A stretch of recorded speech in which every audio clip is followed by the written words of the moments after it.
What's up, boys? How is everyone doing? I hope it is well. Whatever time it is, whenever it is, wherever you are, I hope you're doing good. You listen to Just My Two Cents. It is April 1st. April Fools, boys. 2024. And it is another Monday, so it is another one of my recap/preview shows for UFC. UFC Atlantic City went down this past weekend, and man, was it something else. I am going to talk all about that fucking fiasco, and then I'm going to do a little previewing of UFC Vegas 90 that is coming up this weekend, headlined by none other. It is just the year of the fucking rematch. I mean, good Lord above. Brendan Allen versus Chris Curtis. The rematch. I mean, it's not the most ridiculous rematch, I guess, but it's like it's just random rematches, man. Just any fight you can possibly think of, they could just randomly rematch it in the UFC. So here we go. That is coming up this weekend, and that will be the second part of the stream. But like I said, I hope you're doing well. If you're new to the channel, smash the like button and subscribe. Shout out to the Dome. Shout out to my dude Big Show Picks for this sick overlay. Shout out to my dude Aaron the Dog. Subscribe to his YouTube channel. Check out his Wednesday UFC breakdown show every Wednesday night, 10 p.m. You can find your boy there and a rotating cast of characters like Lou Betcha. Shout out to him. Shout out to Monk. Boys at MMA Engine. Shout out to the boys at Pub as well. Download the latest episode of Locker Room Talk, which was not this past week, but the one before that. We'll be back with the boys. Should be this Thursday, coming out with another episode for UFC Vegas 90. Check that out. Download it anywhere. Sign up for Pub's Pick'em contest. I did not win the contest this week, but you can bet your ass I'm going to try and win it next week. I've won it 3 times already, and I know that fourth one, it is just eluding me. I was in striking distance on Saturday night, but shout out to them. Subscribe to Pub Sports Radio if you haven't. I was in their fight companion / live betting stream. It's a good one as always, so shout out to them. And yeah, man, just a little disclaimer. This is my channel, so these are my views. If it happens to line up with people I'm cool with, that's cool. But I don't speak for them. They don't speak for me. And that's just what it is. But shout out to the homies. And yeah, man, I'm just going to kick this stream off. Oh, no, before I do that. Saturday was an awesome pregame. It was a great time. So shout out to Big Moise, my co-host for the Saturday pregames. Shout out to Timothy Troiano as well. Made another appearance, return to the show. So shout out to him. And shout out to Stubborn Mick. Came through. I'm trying to remember if he's come through my channel before. Maybe been one other time. I can't really remember, but shout out to him. So it was good having them on panel. Just kind of shooting the shit. And I will be back this Saturday doing just that. And yeah, that was a good time.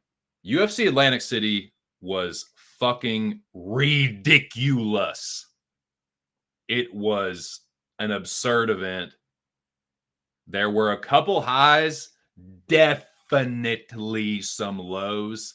I'm going to talk about the whole fucking thing, give you my 2 cents on it, as it were, and then we will press forward onto what hopefully is a more fruitful and less restonkulous UFC event. What up, boy? What are you even doing, man? Shout out to my dude, the General, Alex Ramirez. Yeah!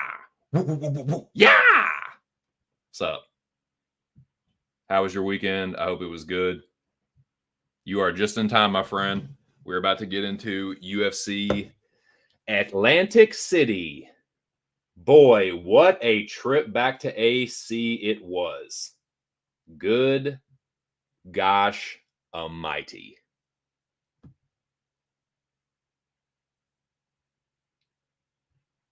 I mean, where do we even fucking start? Says it was good. Nice. Nice. My weekend wasn't bad. Overall, it was pretty good. I don't know about I don't know what part of that UFC Atlantic City played, but like I said, man, I had a good time during the pregame. Gonna continue that next Saturday. So anyone from the Dome, anyone from the Locker Room Talk podcast, any of the boys at Pub, let me know if you want the link. Y'all just come on through. But yeah, the event itself, holy fuck. Where do we start, man? I think we should just start right here. Right in the center of the screen. We're going to start with this dude right here. Because I'll be damned if he won't just the star of the fucking show. Performance of the night goes to this fucking toad. Gary Copeland. Boy, did he insert himself right into this UFC Atlantic City shit. Performance of the night goes to Gary the Human Toad Copeland. Bravo, sir. He just stole, whoever you want to say, stole the show. Bullshit. Bull fucking shit. It went to this bullfrog mutant human toadstool fucking Gary Copeland. Gary, son of a Copeland. Good God, man. Yeah, this was definitely a low for the year. Now, I was joking about this with Aaron earlier in the week, that you can be influenced, like, after the fact by how successful or unsuccessful you are with, like, your betting or your picks or whatever. Like, it could be the shittiest card in the world, but if you fucking murder it, you're gonna be, oh, dude, it actually wasn't that bad. Like, it was pretty cool.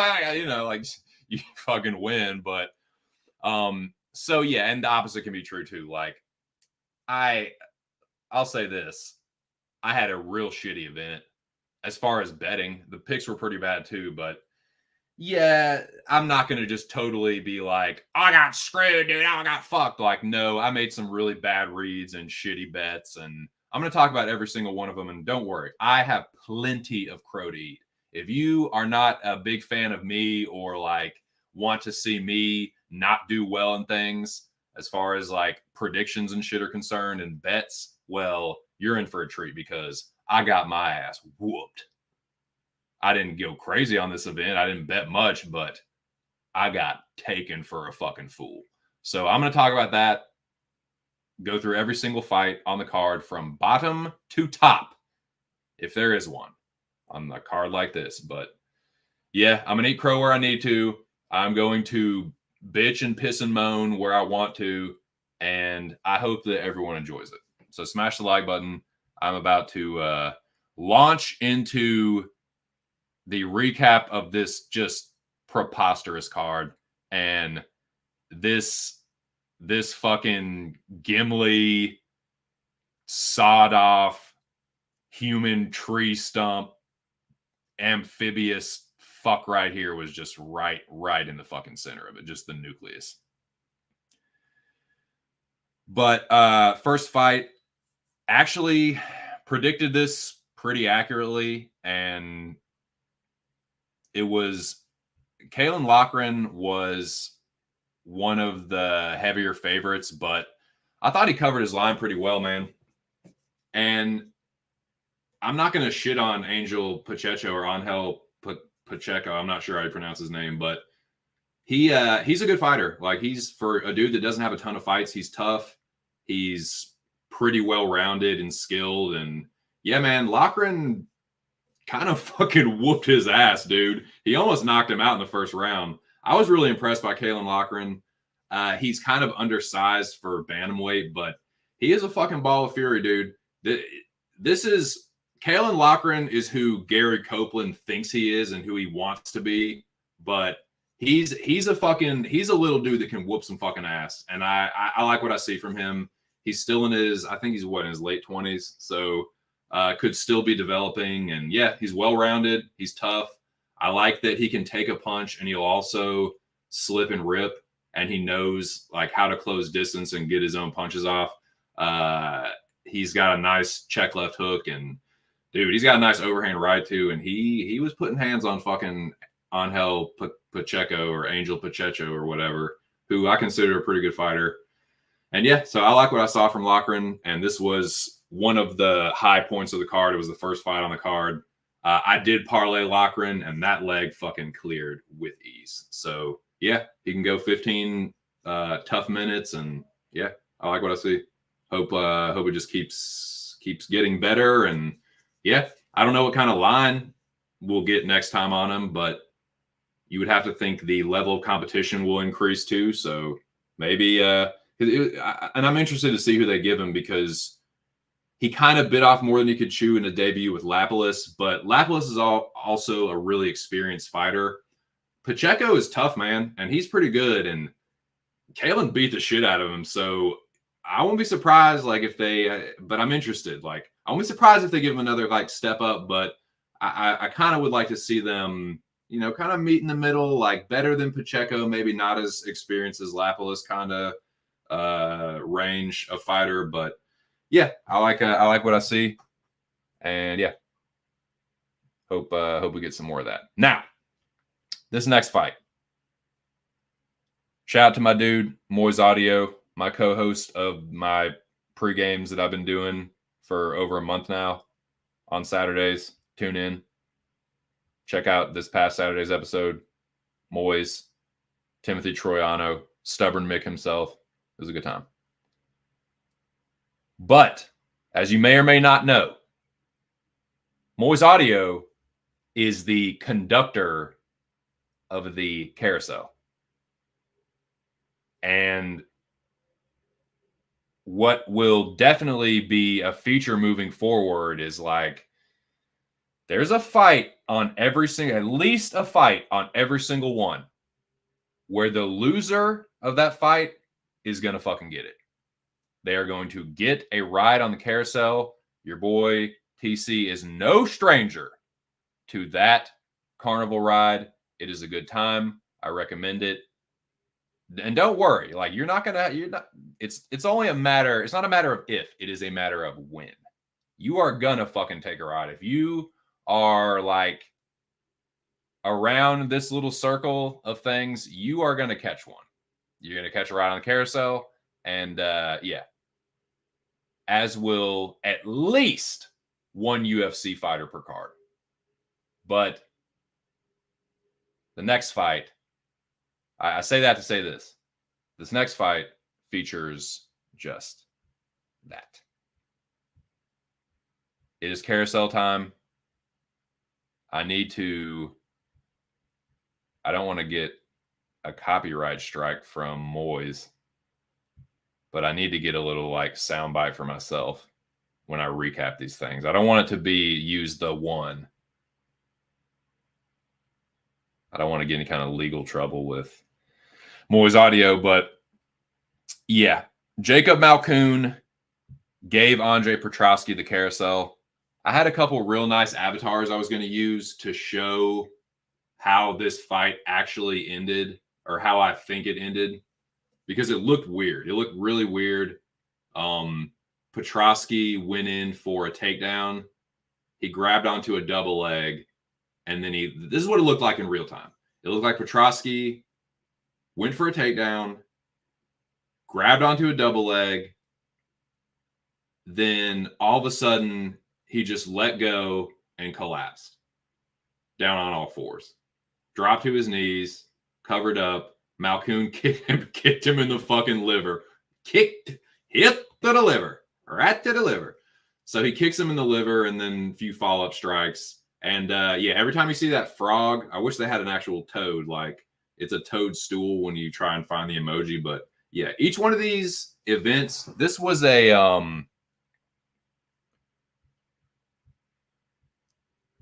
this is a toad fight. Now, Copeland didn't really fuck this one up necessarily, because I think this is actually a good stoppage. But they showed it, man. They showed the replay. This is what happened to me.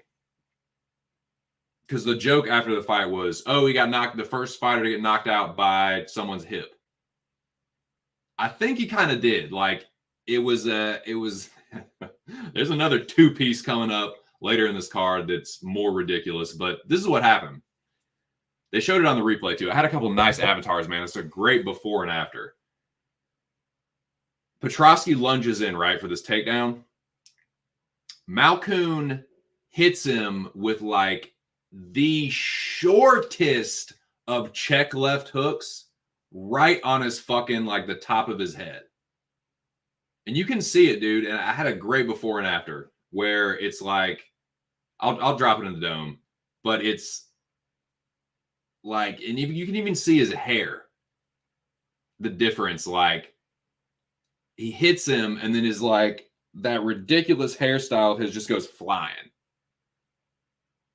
It's a great before and after, but yeah, Malkoun hits him with this like check left hook right on the top of the dome.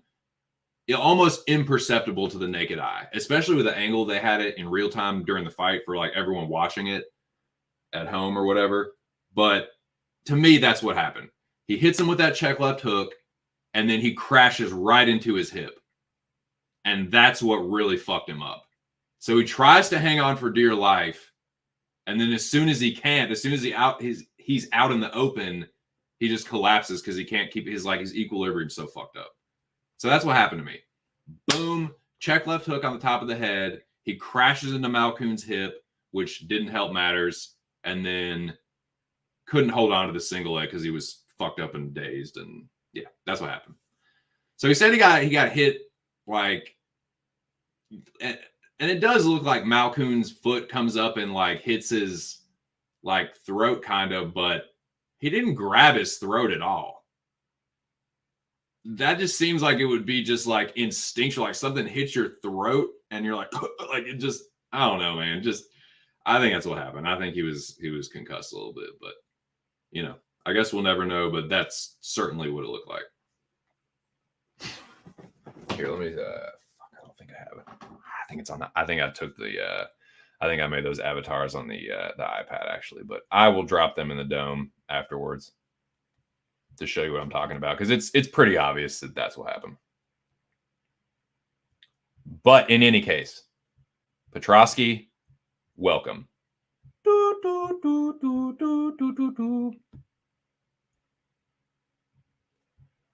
How's it taste, motherfucker?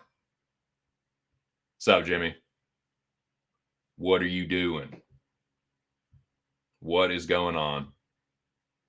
You're just in time for this fucking freak show of a fight. Sideshow freaks.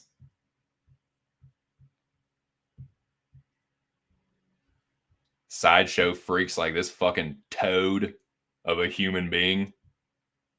So yeah, this was a toad fight. Since you may have missed it, performance of the night goes to the human toad, Gary Copeland. Every time you see one of these, it's a toad fight, toad ref fight, toad. So this one, I will give the toad a little bit of credit. I don't really want to. It kind of goes against the kind of like gimmick of this episode, but I don't think this was the worst stoppage. Anton Turkalj is a fucking moron. I'm sorry, dude. This is the worst fight IQ I have ever fucking seen. You know you're the better grappler. You out-grappled him in the first fight.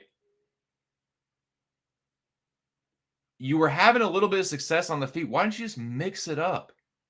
He just kept charging forward like a retarded person. have a very funny retardation to think this. But yeah, he just kept crashing forward. And sure enough, eventually, Ebo just fucking uncorked an overhand right. Could he have let it go more? Sure. Would Anton have gotten fucking Shadow Realmed? Absolutely. He was out of it. You should have seen his fucking face.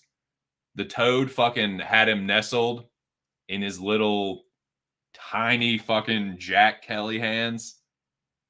His hands are very small. It's been very hard on him. So he's nestled in Gimli's hands, and he looks up at him and he's like, "What? What happened? I got knocked out?" So he was done, man. The Toad actually did. I will give Toad credit here. He saved Anton what would have been quite a bit of like people be like, "Oh, did he got up to his hands?" Like, yeah, he was just sitting there. He wasn't about to do anything. He didn't put his hands up to block. He wasn't trying to get to his feet. He was just literally like sat up like a fucking like I don't know, like a fucking like kids in a gym class just sitting there on their fucking hands while the teacher's standing up trying to tell them some dumb shit about fucking basketball or something. Like, he was just sitting there about to get cracked. Like, oh man. I actually, like, as horrible of a ref as Copeland was, this was the one that I didn't hate. Unfortunately, I do hate that it busted the Zhang Li, but there were a couple other culprits that would have gotten to it anyway. But anyways, man, so that sucked. I did have Anton, and I also realized this. So I did flip a coin on Aaron's show Wednesday, but I'm glad that I did it because I realized that it's not for dude fights. The coin, and whether it has any kind of like sway or anything or not, it doesn't work on dude fights. Only chick fights. I did realize that. Moving forward. Next fight. Now, let's see if I have another.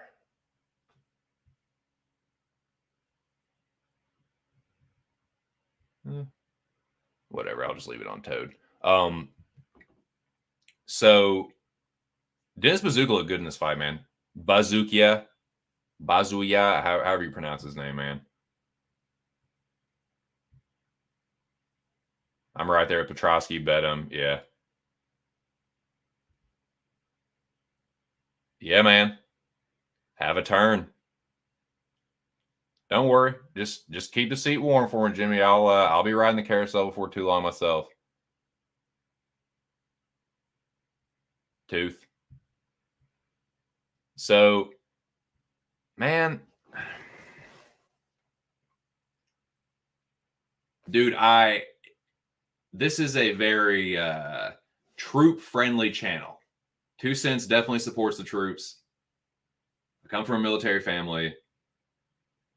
Actually, my uncle that was in the Army for fucking ever just like called me right before the stream started. So I cannot make this too long of a stream. I got to call him back as soon as I'm done. But yeah, dude, 2 Cents supports the troops.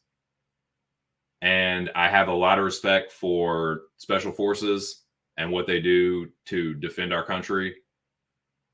So this is not like meant to shit on the special forces, but it does kind of annoy me that some people will see a fighter and hear that they come from special forces and automatically just be like, they're invincible. When it comes to military shit and warfare, like, yeah, they are the elite of the elite, man. Connor Matthews was a combat controller. That's Air Force Special Forces, dude. That's very elite. Like, that's one of the hardest, like, special forces training programs you can go through, man. It has like a huge washout rate. So yeah, Connor Matthews, when it comes to military and like what he can do on the battlefield and like what he did, like, yeah, he's top tier. But it doesn't necessarily make them some god of war, some invincible fighter. They're human. They're gonna win some and lose some. And I don't know, man. It's just some people get this idea or this like perception that they're like immortal or just can't be so tough, dude. You don't understand the training. It's like, yes, dude, of course. Like, I could not do that shit. I could not do combat controller training, and neither could y'all. Like, it's that fucking tough. But it's not a fucking MMA fight either. And any human being can be broken under the right circumstances, especially in a fucking fist fight with 4-ounce gloves against a guy that fucking chucks bricks like Bazooka. And Matthews just wasn't on the level of the dudes that Dennis had lost to, which is why I picked him in this. I did parlay him. I put him in my greasy fucking Church's chicken 4-piece. And I think he was in the Zhang Li. Oh, what a boy. Big up yourself. What's up, y'all? Yeah, he's just not a very experienced fighter, dude. He's not. Like, yeah. So, yeah. Salute to the troops for sure. Shout out to the troops. I support the troops. I love that I can say whatever the fuck I want because of people like that.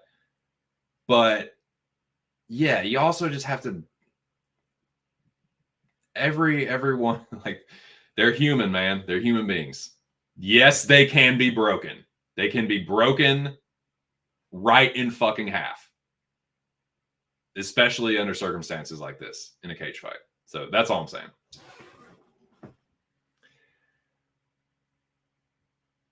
General taking notes. Definitely. Oh, yeah. Yeah. Good juice. Yes, indeed. What's up, Zach? I agree. Like, I think that's what it was. I think, and again, I'm not trying to shit on the military and special forces. I would never do that. But, like, I think that's what it was. People see, they're like, oh, dude, this dude is an elite special forces. Like, yes, he was. With weapons, Connor Matthews could kill us all very quickly. He's a shooter, all right. And a very highly trained special forces dude. Combat controllers, they get attached to Navy SEALs, Delta, often is like just one dude. And they go in there with them, and they're the ones that are calling in the airstrikes and shit like that. So what he does is really fucking badass, and he's a badass motherfucker on the battlefield as a professional soldier. Like, he's the shit. But it's like, as a fighter, it's like, he's just like any other person. Like, you're either good or you're fucking not. Like, you're either an elite fighter or you're not. And he's just not. That's just what it is. Yeah. I think that's what it was. So, what are we talking about? What are we talking about, boys? Yeah, nice. I like what I saw from Bazooka, though. And I think, yeah, he bit off a little more than he could chew earlier, but somewhere in between Matthews and the dudes he lost to, kind of like Kalen Loughran. See what we got. All right, another Toad fight. Human Toad was... Now, this is where we first can kind of like... I guess the control, if you will, for this Gary Copeland experiment.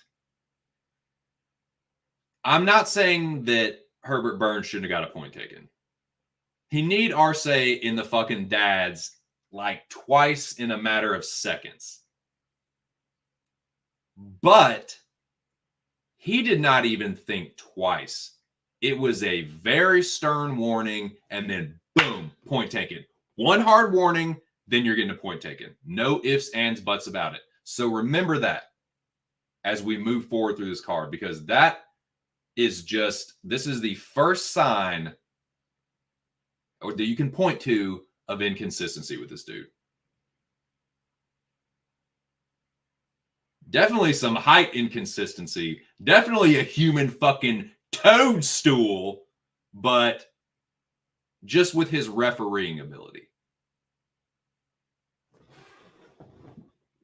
And his hands are very small. It's been very hard on him.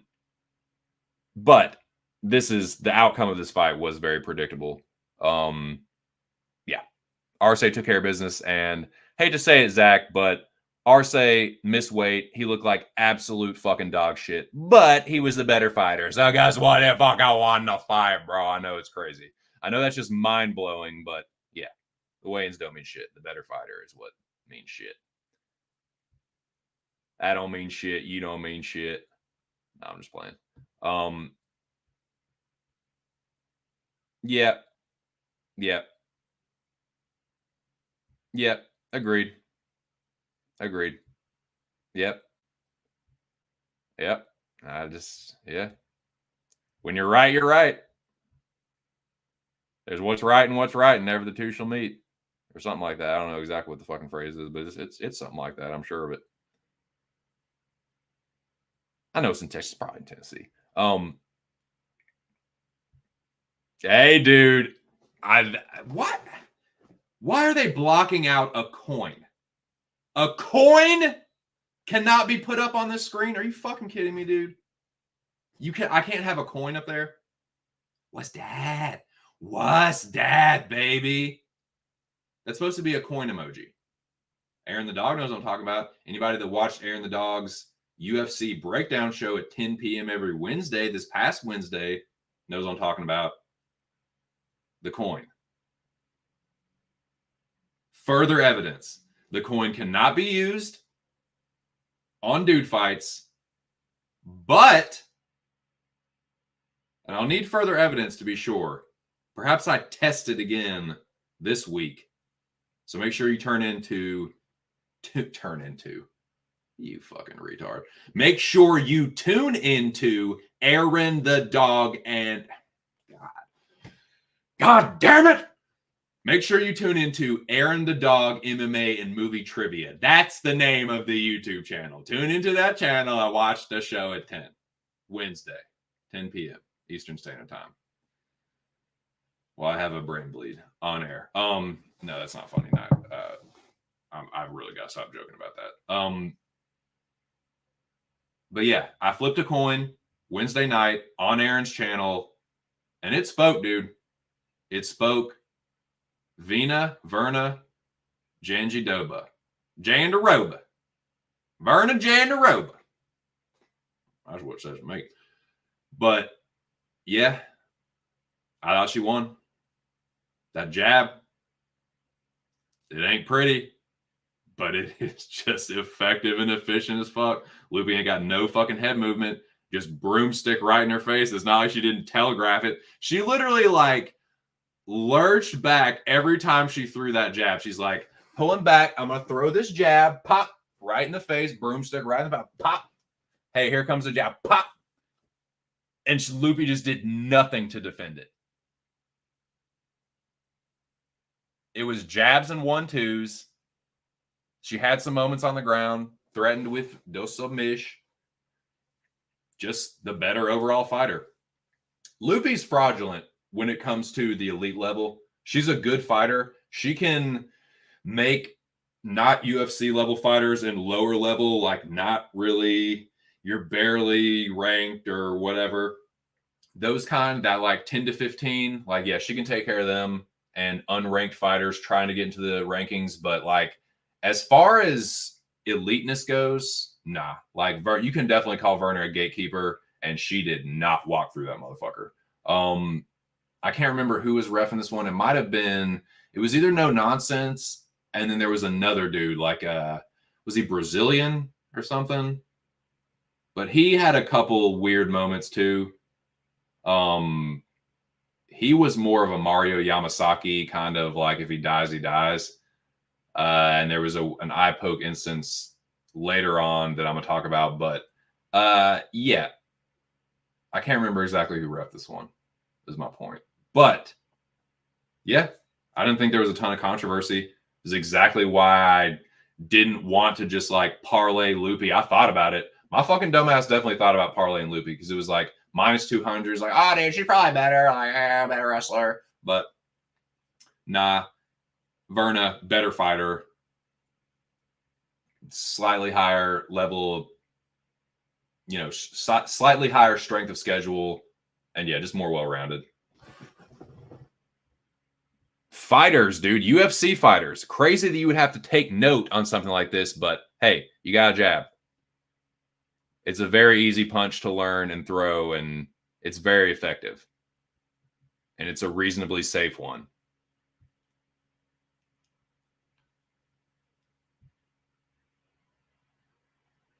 There's only one way to find out. It was, dude. And the coin ain't going nowhere, brother. It is how I will, if there's a fight, a low to mid-level, which I just found out, not quite elite, but it even works. Again, I'm not going to say it works for sure, but it worked this time. Maybe further evidence is needed. So if there is even a mid-level chick fight that I cannot decide on, where I'm just like, I don't know, like, I'm going to go to the coin on air. And hey, the coin, as far as these low-level, mid-level chickadee fights, it ain't been wrong for a few weeks now. So I know, dude, I'm fucking hilarious. Oh, God. You ain't lying. Brother, did it ever. Loopy went to... She did, man. She's such a Jekyll and Hyde fighter, and now I can kind of... I was waiting for the other shoe to drop or the other foot to drop or whatever that fucking expression is. I try and say that expression a lot, and I don't, and I need to actually like figure out what the correct word usage is or whatever, but I've been waiting to kind of see like, okay, Loopy is officially like, you're a good fighter that is not elite. I know that now. This is no longer a like, oh, well, she had one bad performance. Like, no, she's officially not an elite fighter. She's a good fighter. She's a solid fighter. And against fighters that aren't that fucking good or kind of fraudulent, she'll probably beat them. But as far as the top, like, nah, dude. If you're struggling that much with that basic 1-2 slow, man, Verna is not a fast fighter whatsoever. She is not fast twitch muscle fibers. So for her to get tuned up like that and just not be able to adjust at all, nah. Loopy ain't it, bruh. She ain't it, bruh. So yeah, let's move forward amicably into something a little bit more tight bottom hole. A little bit more tight butthole.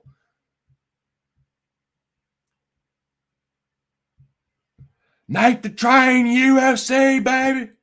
Look at this bicep. You ain't asking the right questions, Mike. Bobo Lay, your favorite Bobo's favorite Bobo. Nate the Train Landwehr not only beats, but knocks the fuck out Jamal Emmers. Fight of the night, though. I normally don't proclaim fight of the night on bouts that don't go the distance, but this was fight of the night in one round. Round of the night for sure. It didn't last 5 minutes. And in that 5 minutes, not only did Landwehr get sat on his ass, but he got cut the fuck open from Emmers. And then he comes back, weathers the storm, and knocks Emmers out with a nasty shovel hook, dude. That's such a nasty hybrid punch for MMA. It starts out as an uppercut and ends up as a hook, and it slips right up through the guard. Nasty, man.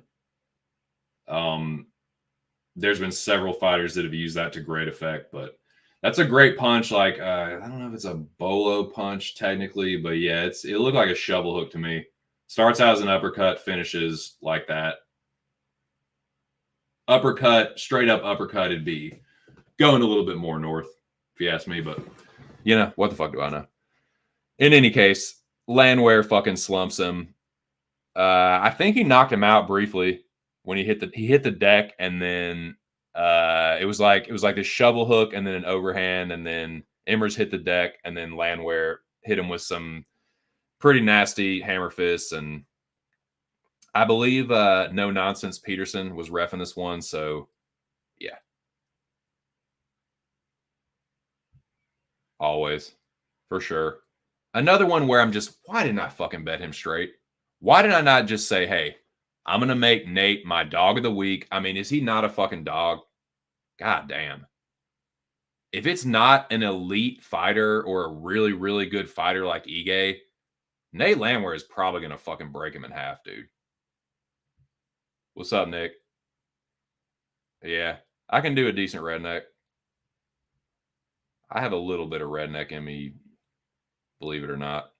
So I can do a decent one. That round is exactly that. That round was Emmers. That was a microcosm of Jamal Emmers. Good man. He is, dude. I'm a little surprised, dude. Your Tennessee brethren, your Tennessee kin there, Zachary. I'm a little surprised at you, Zach. I thought you'd be riding. No, I'm just playing. Yeah, no, I got printy. I got a plenty of crow to eat. I got a plenty of crow to eat. No, I do. I have a lot of crow. Lot of crow. I did pretty good on the prelims, but Shia coming, Bo. This old train of crow is about to get shoveled into a fucking gangly loudmouth's face. Don't you worry, Zach. Man, kind of kicking myself for this one too. Again, I had the read on Chidi all week that he was going to beat Reese McKee. I thought he was going to knock him out, but I have to give Timothy Troiano a lot of credit. He stopped through the pregame. Well, actually, he was here for most of it. But yeah, I think he had said this throughout the week as well on some of the other shows that he's on, but he said it on Saturday too. Chidi by decision. I think he bet it like 8-1. That was nasty, man. That was really don't underestimate the sneakiness of that fucking sneakiness, because that was a nasty hit, and I got to give him credit. So yeah, shout out to Tim for that one. Yeah, I thought Chidi would knock him out, but I will give Reese McKee credit. Like he's been put away before by dudes that don't hit like Chidi. So yeah, he a little bit tougher than I originally gave him credit for, but Chidi was the better fighter to me. And can we talk about not only the reffing, not only the human toad, but who in the fucking world is that clown that scored this fight for Reese McKee? You're drunk, baby. You wake up in the morning, drink all for the time. What in the fuck? That's nefarious, dude. That to me is you're fucking somebody. You're fucking some betting market with that. I just don't believe that was totally accidental. There's no way. There's no way anyone could watch that fight and think Reese McKee won it. All he did was hold Chidi against the fence and fail to get takedowns. He didn't do shit when they were at range. Chidi was the one tuning him up. Hit him with elbows, knees, punches, kicks. Any fucking kind of strike you can think of, Chidi hit him with it. Rocked him a few times. What? I'm sorry, man. That's nefarious. That should be investigated. As much as Gary Copeland deserves all the fucking criticism that I'm going to give him, and that everyone else has been giving him too, or the vast majority of the community have been giving him, fucking this judge, I'm sorry. That's not like, oh, you're nervous. That's your first time. No, there's no way. That should be investigated. It's a dude that's never hardly ever a judge either. I couldn't even pronounce his name. Bruce Buffer barely could. That was shady though. Really shady. I've seen a lot of allegations being thrown around about this card of rigging, and this was a fucking bookie card, and I don't necessarily disagree, but you have to include this. This is kind of being like not overlooked, but not being talked about as much as some of the one fight in particular. And I get it, but that's nah, dude, that ain't right. That's not it was close. I could kind of see. No one in the fucking world watching that fight thought Reese McKee was even close to winning it. No one with a brain. And I don't think anyone could possibly be that nervous to where you just don't know what you're seeing. That was nefarious, and it needs to be investigated.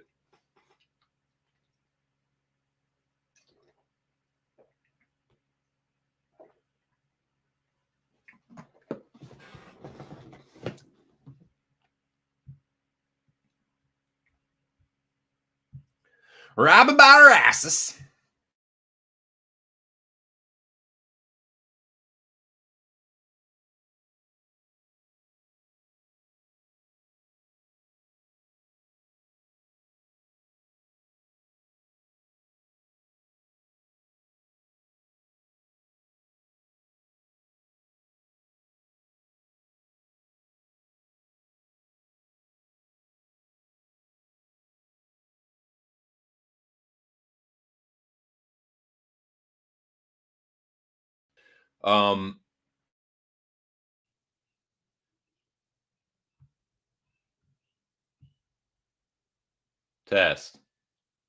Test.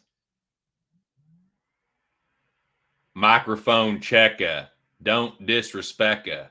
2 cents will cut your fucking head off at the necka. All right, there we go. Fucking UFC got me, dude. Fucking William Morris Endeavor fucking got me. UFC probably not paying their refs and judges enough like fighters. It does that lends itself to bribery. It does lend itself, man. They got a lot of money to throw around, and they do not give it to the fighters. So I can't push back too much. I'm normally not the conspiracy dude, but with shit like that, you're just fucking begging the question, man. Don't have fuck ass judges like that if you don't want people begging the question, because it just seems conspiratorial. There's no like. You cannot look at that objectively and say Reese McKee won it. Was even close. Not based on the rule set. So the dude is either a blithering fucking moron, possible, but more likely than not, that was something nefarious and had something to do with the bookies or something. Some certain lines. I don't fucking know, man.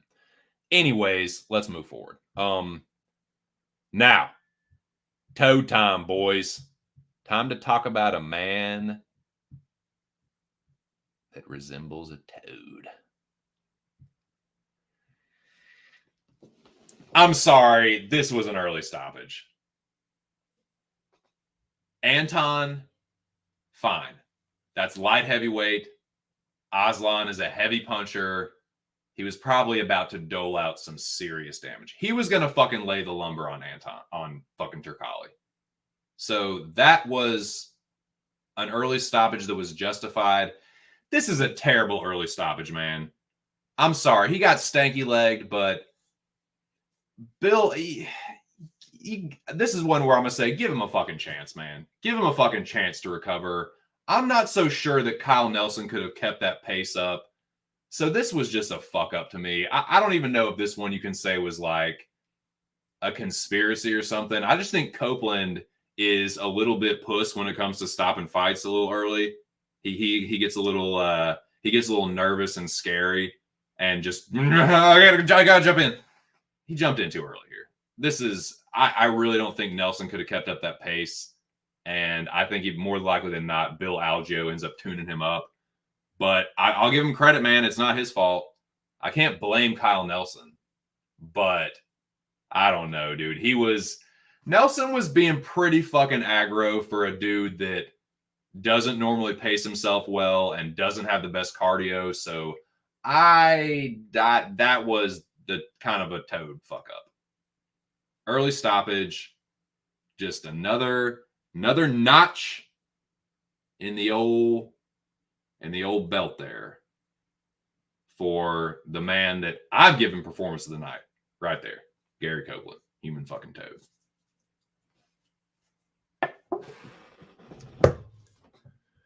So, yeah. Glad I didn't parlay Algeo. I would have been furious. But again, I can't blame Kyle Nelson either. But he's been pretty mouthy, dude. I cannot wait to see Kyle Nelson get chin checked again. He is one of these fighters. He can beat dudes on this level. He can beat an Algeo or Fernando Padilla or somebody like that. But I've seen what happens when the competition racks up against Kyle Nelson and he gets fucking folded, dude. He gets shadow round. He gets his fucking chin checked. And he's gonna get his clock cleaned again here real fucking soon. Because that's the problem. There is a level between the guys that he used to fight and get just fucking slumped by and Bill Algeo. But it's not a incredibly like deep level. You know what I'm saying? There's not a whole lot between Algeo and the dudes that just send him to the realm. So it's coming. Don't worry. If Kyle Nelson's been pissing you off, don't you worry, Bobo. He is going to get it here again real fucking soon. But yeah, credit to Nelson. I'll eat crow. It ain't his fault. It was a toad. So yeah, good job. I'll eat crow. Now, this was not the toad, but this was the other guy. I can't remember his name. He wasn't quite as bad overall as Copeland, but still, man, this was an eye poke. Look at that shit. All up in his fucking ocular cavity. That was right before the knockout. Now he got knocked out after he got fucking eye poked. So yeah, it's not like the knockout was fake. Like, no, he got knocked out for sure. But he was rendered like a compromised fighter due to this fucking nasty eye poke. I think that should have been like, they should have at least stopped it, warned Nurse Sultan, and given Dumas a chance to recover from that. Now, that didn't look as egregious as one that we're about to talk about in particular, but still, man, you slow that one down, look at that again on the instant replays. It's nasty, dude. You can almost see, like, the inside of Dumas, like the inside edge of Dumas's eye. It's like he took the inside, the outer edge of his eye and just flipped it inside out. Is what you see there if you zoom in. So I guess I'll eat crow. I guess this is why you don't lay 5 fucking units on a fight like this, but yeah, it was still a little bit of some bullshit. And again, just doesn't tell me a ton about Nurse Sultan that I didn't already know. Oh, the dude hits hard. Oh, that's crazy. I never know that. But yeah, Dumas was fucked up from that eye poke. He's not going to get the no contest. But man, to not even like that ref was just, he was a zombie out there, dude. He was almost catatonic. He seemed like he was on like lithium or something, man. He just did not respond to stimuli. Like, slow to stop the fights, not responding when like fouls are being committed, and just, he was just on autopilot, dude. You want to talk about Herb Dean being on autopilot? Good God. Crazy. Good stuff, New Jersey. Whoever their fucking athletic commission is, y'all did a bang up job cobbling this motherfucker together. These refs and judges and fucking Bush. Noah says that's karma. I put a bet on Kyle Nelson during his walkout when they mentioned he was a new father. Not a bad look. New father syndrome. Perhaps there's something to that. All right. Here we go. I need a toke for this one.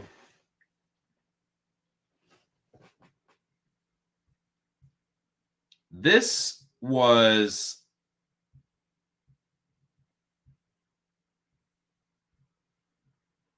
the big one. This next fight coming up.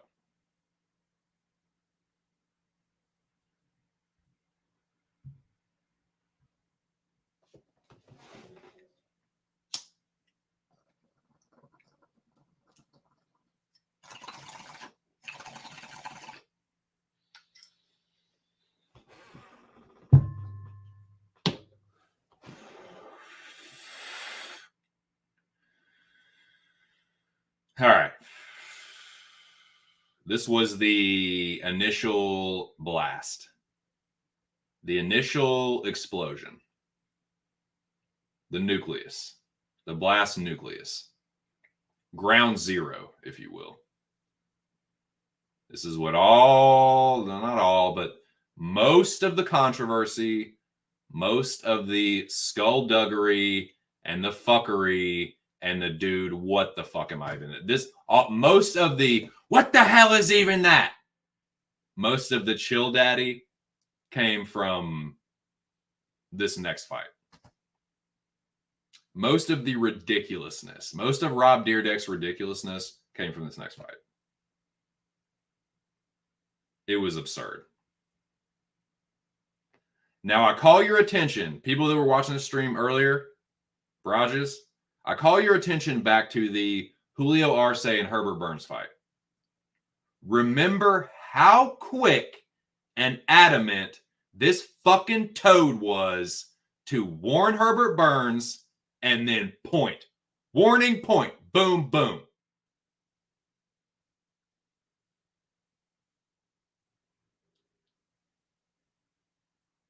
Boom Kelleher said it best after this fight. There was some ridiculous favoritism going on here. So shout out to Brian Boom Kelleher. He knocked the motherfucker out with an eye poke. I've never seen that before in my life. This should be overturned, man. This should be a fucking DQ. Let me just say that right off the bat.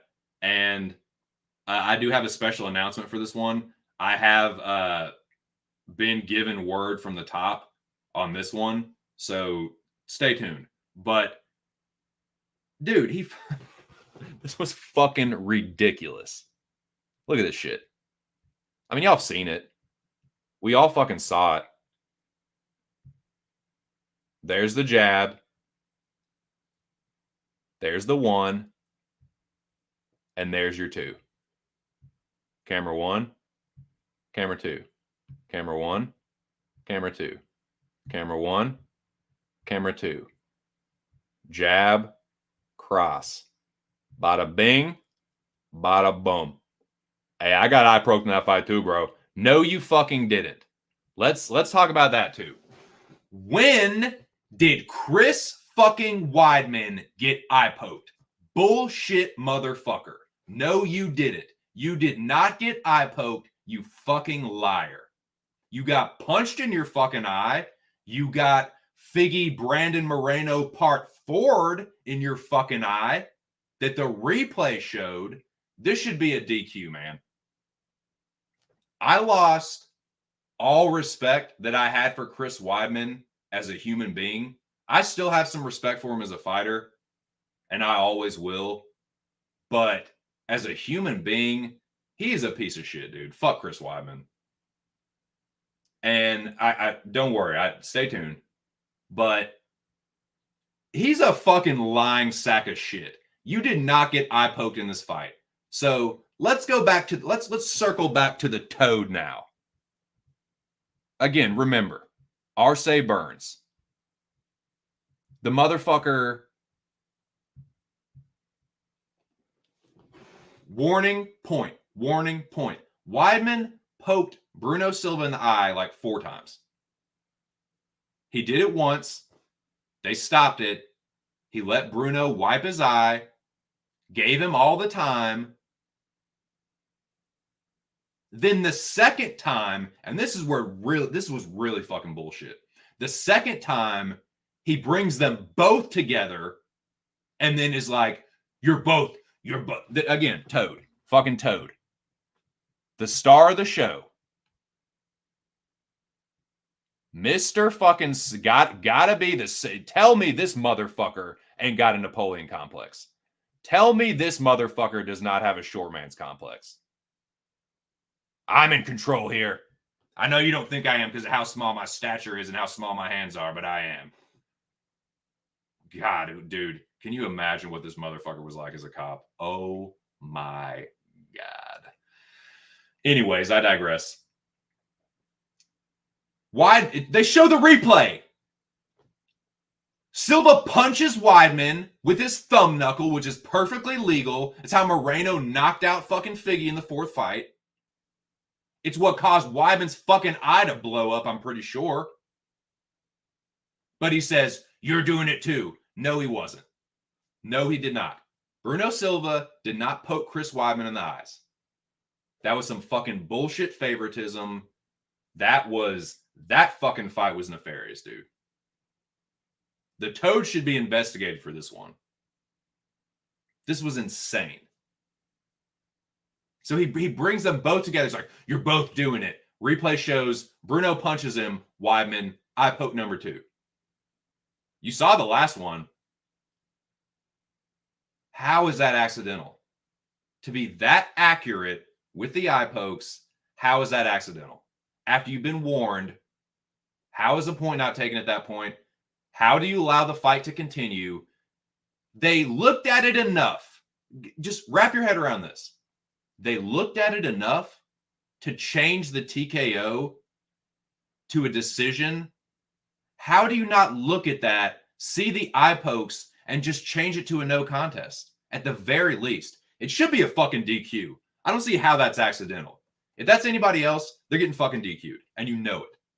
You fucking know they are. Anybody else, you are getting disqualified. That is egregious. And if he had been warned and there had been a point taken and that had happened again, I know it's a lot of ifs, but dude, you're definitely getting DQ'd. But no, there's a little Toad there.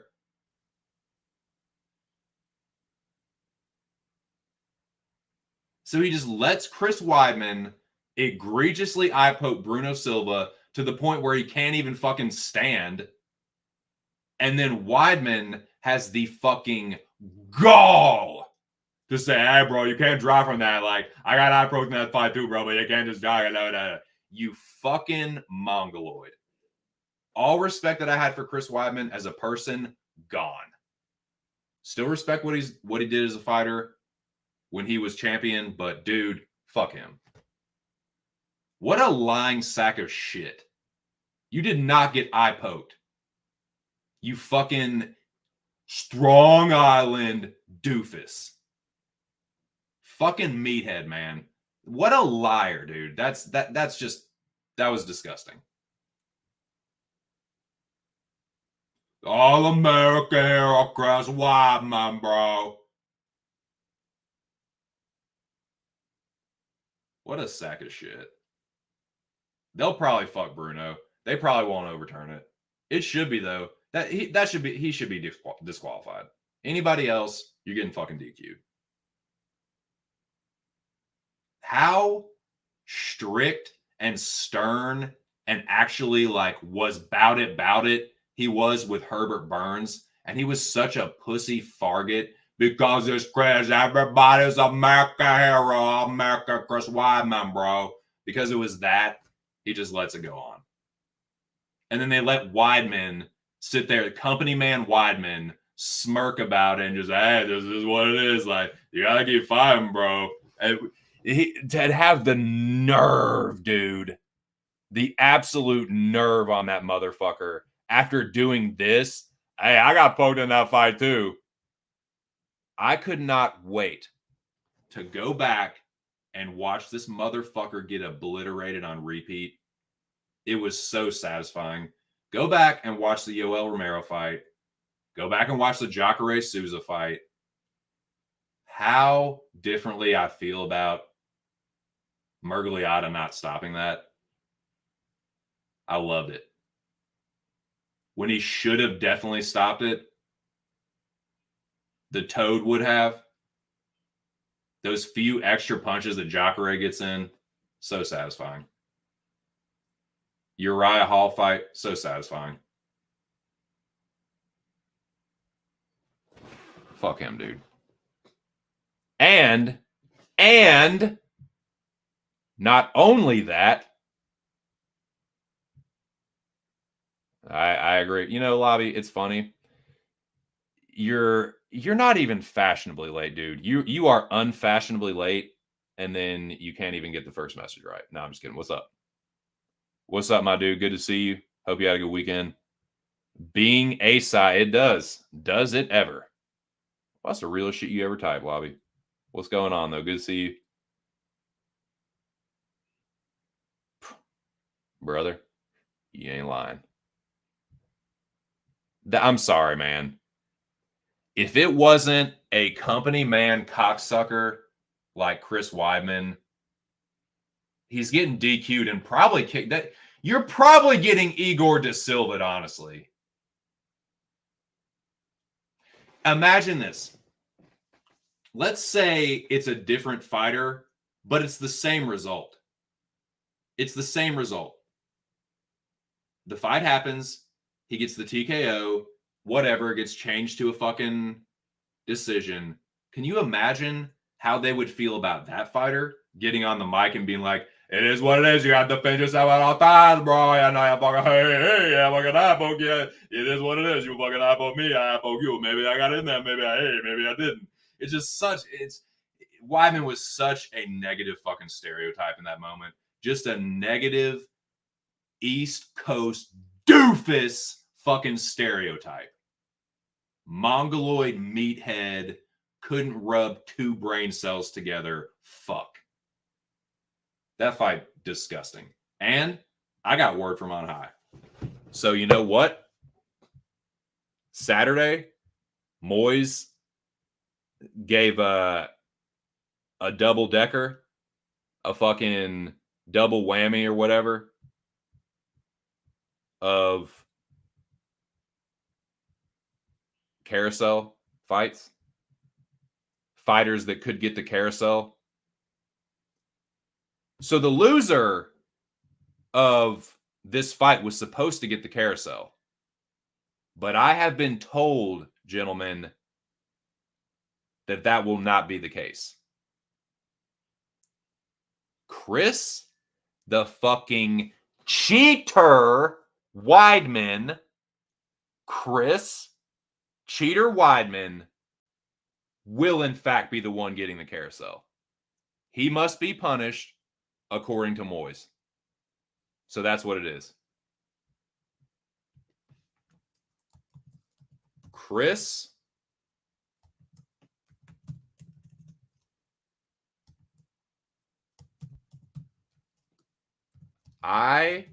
dude, eat your fucking heart out, Boney.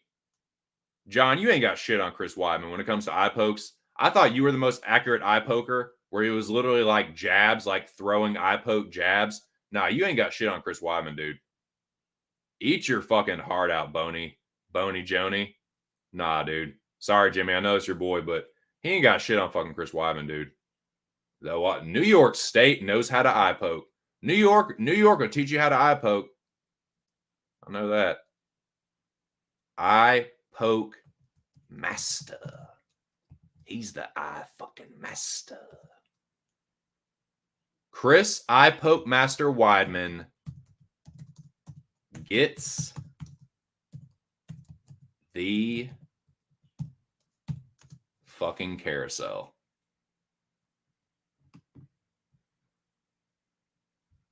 The fucking audacity on that motherfucker.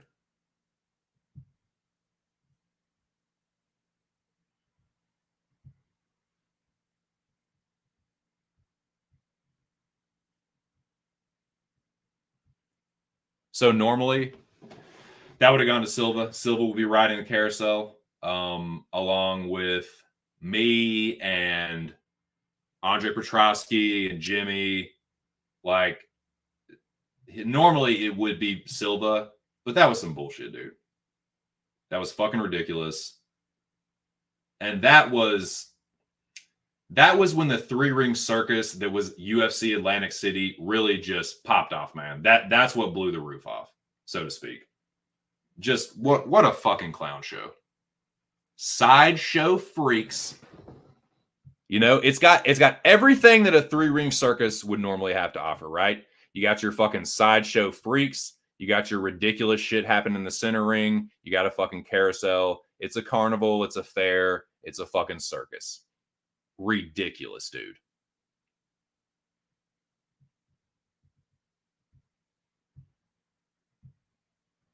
They're not even done yet.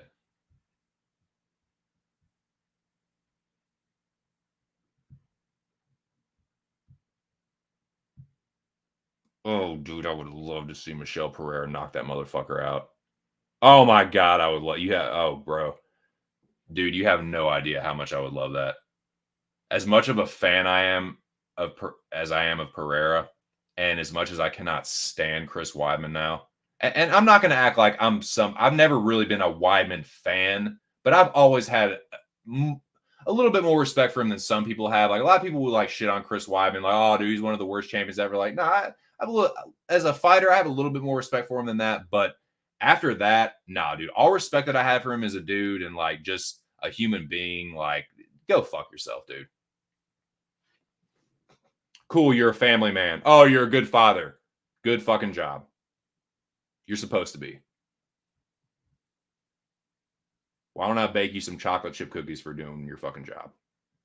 Doing what you're supposed to do when you have a wife and kids. Oh, you have a wife and kids, you take care of them like you're supposed to? What a good fucking guy. He's the best guy in the whole fucking world. I hate that shit too, man.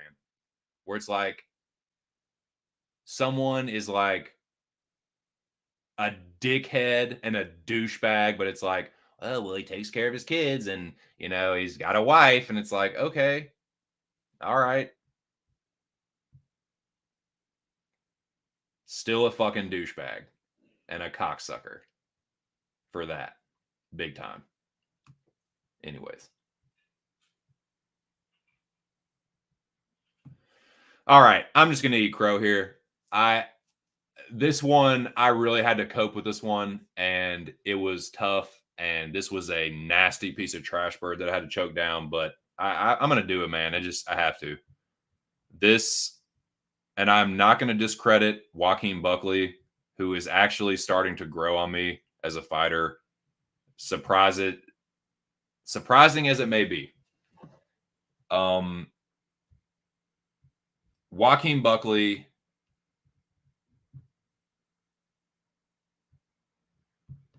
smashes Vicente Luque. I mean, I don't know how else to say it. It's exactly what happened. Now, shout out to Joaquin Buckley. Let me just eat crow. I was wrong. I thought this was a levels fight. I thought Luque was just a much better fighter. I thought Buckley had a chance on the feet. And I really downplayed this whole brain bleed thing and subdural hematoma thing. I do think that has something to do with it. And I don't want to sound like I'm discrediting Buckley, but what I'm trying to do is like acknowledge that I was too fucking ignorant to see that, like, he's not the same fighter. You can call a spade, man. Vicente Luque is not the same fighter. And that's why I'm eating crow. Because I was too fucking boneheaded Just being a numbskull, being a fucking doofus. I was too much of a fucking doofus to recognize the guy's clearly not the same fighter. So this is my little ride on the carousel, boys. 2 cents is going to get a turn now.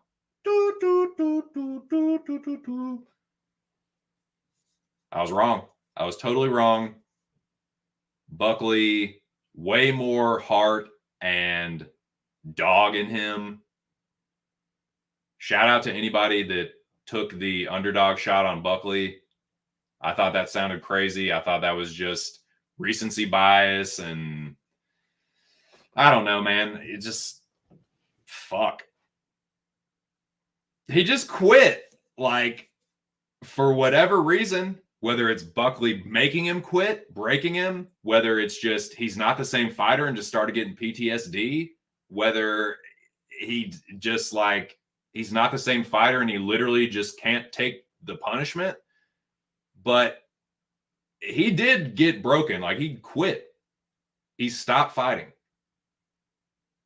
No nonsense Peterson was the ref here. He gave him plenty of chances, man. Joaquin Buckley hit him with like 20 something unanswered ground strikes. He didn't try and kick him off, which is what I thought he was trying to do. Like, he was going to at least put his feet on his hips and kick something. Ain't that what you're supposed to do? Get your butterfly guard, some shit. I mean, fuck, man. Didn't try and throw up a triangle. Didn't try and put him in an armbar to sweep. Nothing. Just turtled up and got smashed. Credit to Joaquin Buckley. He put out a post on Twitter saying something about Luque with Krause. Lobby, if you're still here, what's the inside scoop on that? You spilled the tea for me on that one, buddy boy. You're the fucking Krause whisperer, man. Is that bullshit or like saying? He said he saw him with Krause. You think he threw it? That's what Beanie Boy was fucking bitching about. It's a rigged fight. It's a fucking rigged fight. He was losing his fucking shit. He lost his shit. Lucas Tracy was fucking in a fucking world of hurt. I wasn't too happy about it either, but that was the reaction I had. I was just like, what? Sometimes when I like lose badly like that, I'm just like, I get pissed. Sometimes I'm just like, my head is in my hands. But this one, I was just like, what? You really just sat there and got smashed and didn't do fucking shit? So again, I'm not trying to discredit Buckley. He's the one that put the post out. He said, there's something on my mind. I got to get this off my chest. I saw this motherfucker with Krause. Is that true? Like, how is Krause even allowed at UFC events? What the fuck, man?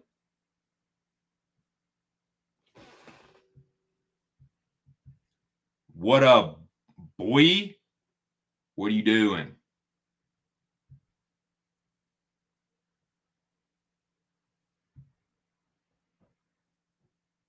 I see what you're doing now. Trying to put me behind a paywall, aren't you? Well, we'll see what's what and who's who. And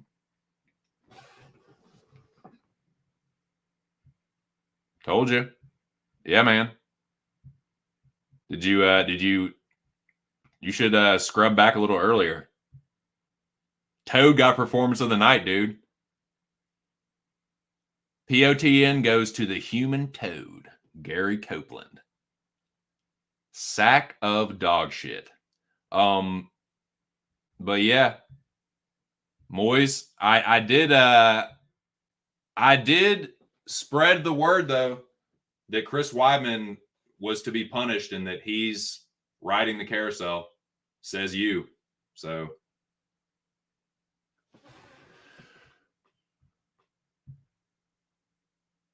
it was an April Fool's. That's funny.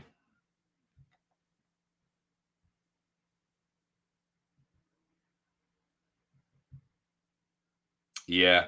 So what's up though, Mick? And dude, thank you for coming through on the pregame. You are more than welcome to anytime. That was good shit. But yeah, I was saying earlier, Petrosky got cracked. He got cracked with this like short check left hook, and then he like I think it stunned him and he just crashed into fucking Malkoon's hip, and that further stunned him, and then he got fucked up. But yeah, that was it didn't really look like it. It just looked weird. It looks like, what the fuck just happened? And all of a sudden he collapses, but I think that's what happened. But anyways, good to see you as always. Hope you had a good weekend. And thanks again for stopping through Saturday, man. I'm gonna do the same thing this coming week. I'll drop the link. Anybody that is available and wants to come through, shoot the bullshit. But yeah, that's most of it now. Yeah, I gotta Big Moy's called this shit. I think Tim was on Buckley as well. A lot of people were actually. Like, I was surprised at that. A lot of people in the community were on Joaquin Buckley, and my dumbass didn't see it, but hey, credit to anybody that did. And yeah, Moy's called this shit. I want to say this too. I will no longer joke about subdural hematomas. And shout out to Moyes for sharing that story about his family. And I did not mean to make light of that. I certainly, take that very seriously. And it is something to be taken seriously, obviously. Like, the dude had a serious fucking brain injury, and it has affected him. Undeniably. Whether it's psychologically, just not wanting to take the punishment, not being able to physically or mentally, something. But he's not the same dude. He's just not. So yeah. Credit to Moyes and Tim and whoever else was on Buckley. Crow for me. I just got to eat the shit. So.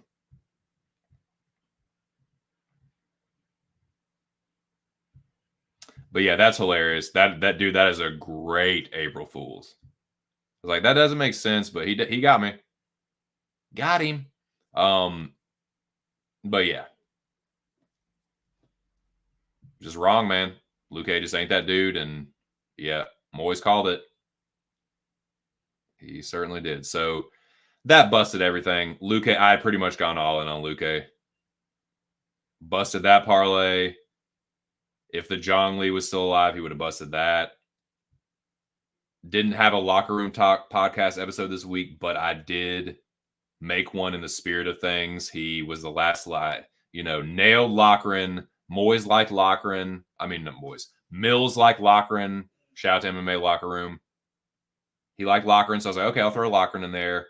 Big Show, shout out to my dude. He liked Chidi. I was like, okay, I'll roll with Chidi. And then Luque was my most confident leg, and it just fuck me. Fuck me in the fucking spot. But, yeah. Just bad read, worse bets, overexposure, and got smashed. Big old plate of crow.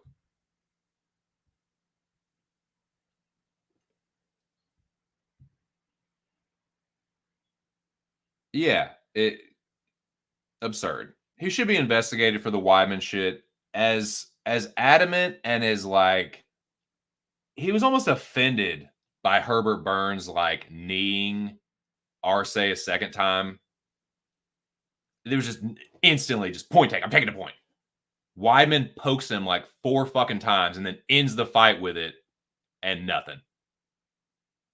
And again, what was even crazier to me was that they took the time to look at it.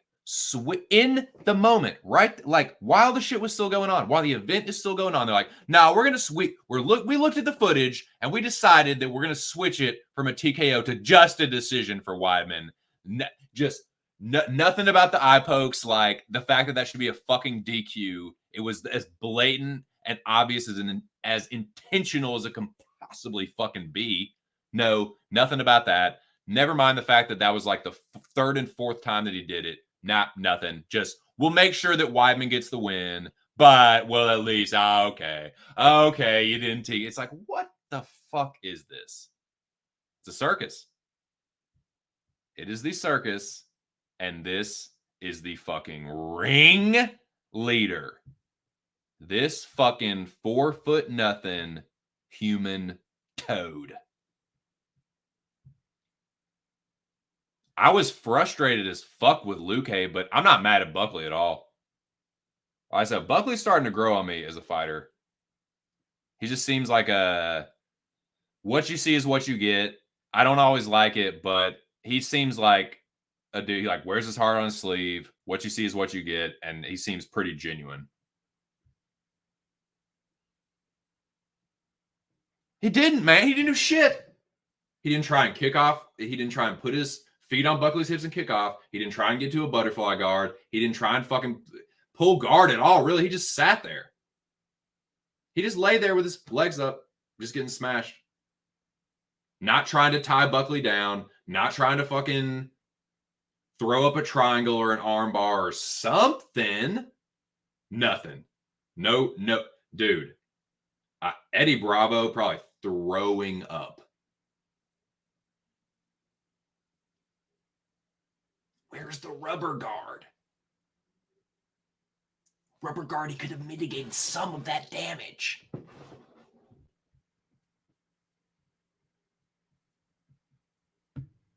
Watch it. Pushing it. Funny joke. Very funny. He's a fucking funny guy. Yeah, you're a fucking funny guy, but pushing it. Thin ice. No, he didn't. Yeah, for sure. Definitely. That's exactly how I feel. It's like, what the fuck, Luque? But I'm not mad at Buckley at all. I'm actually kind of happy for the dude. Like, that's a fucking huge win for Joaquin Buckley. And yeah, he just young dude in his late 20s, just enjoying life and whooping ass, and can't be mad at it. Buckley and Krause. Oh yeah. Okay. So I'm just a fucking retard. Yeah. April Fools, idiot. Yeah, you're hilarious. I just yeah. Just is what it is. Some just can't win them all. Absurd. Oh yeah. Calling the shots, pulling the strings, puppet master, puppet toad. Look at the size. I mean, he is a small person in general. Look at those digits, dude. Look at those little widgets right there. Those little claws. I know, dude, I'm fucking hilarious.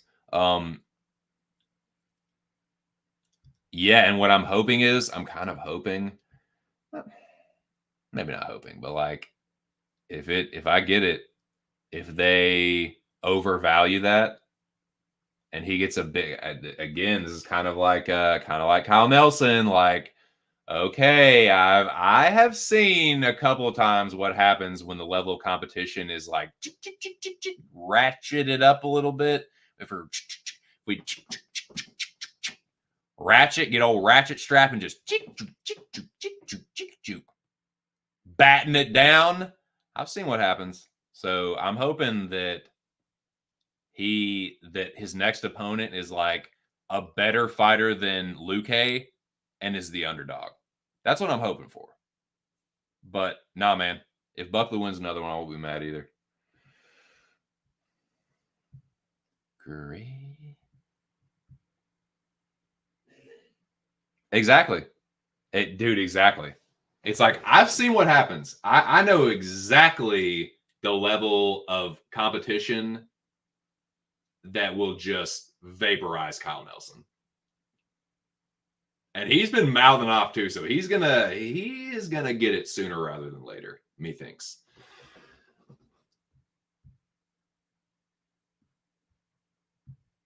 Yep, lopped off too. There's like a set of fucking loppers. All right. More crow. If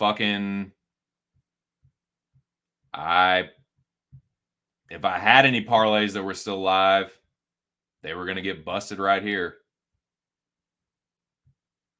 Just about as clear as a decision as you can possibly fucking get. 50-45. I think round 4 was kind of close, but I still gave it to Manon. Like,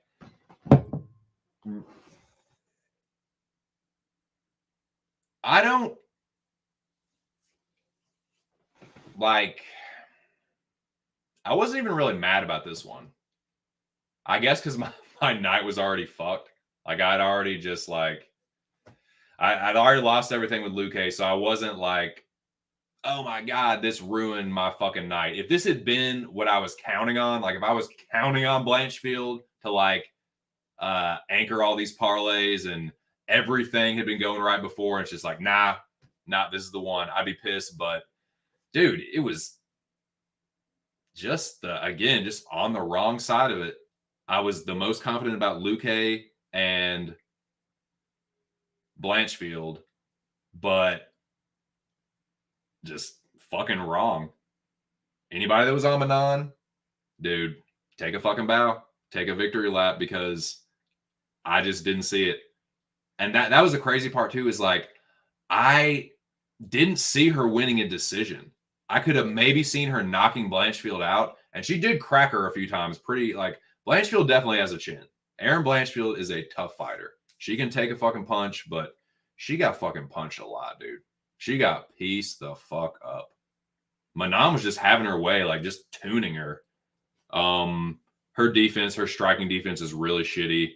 She got cracked a few times by Andrade, which is why I thought like, okay, like she'll get better from that.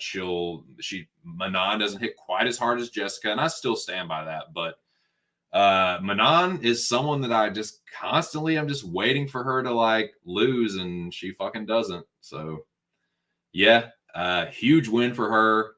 I have nothing bad to say about Manon. Blanchfield, just young, and her footwork was really bad. That's one thing.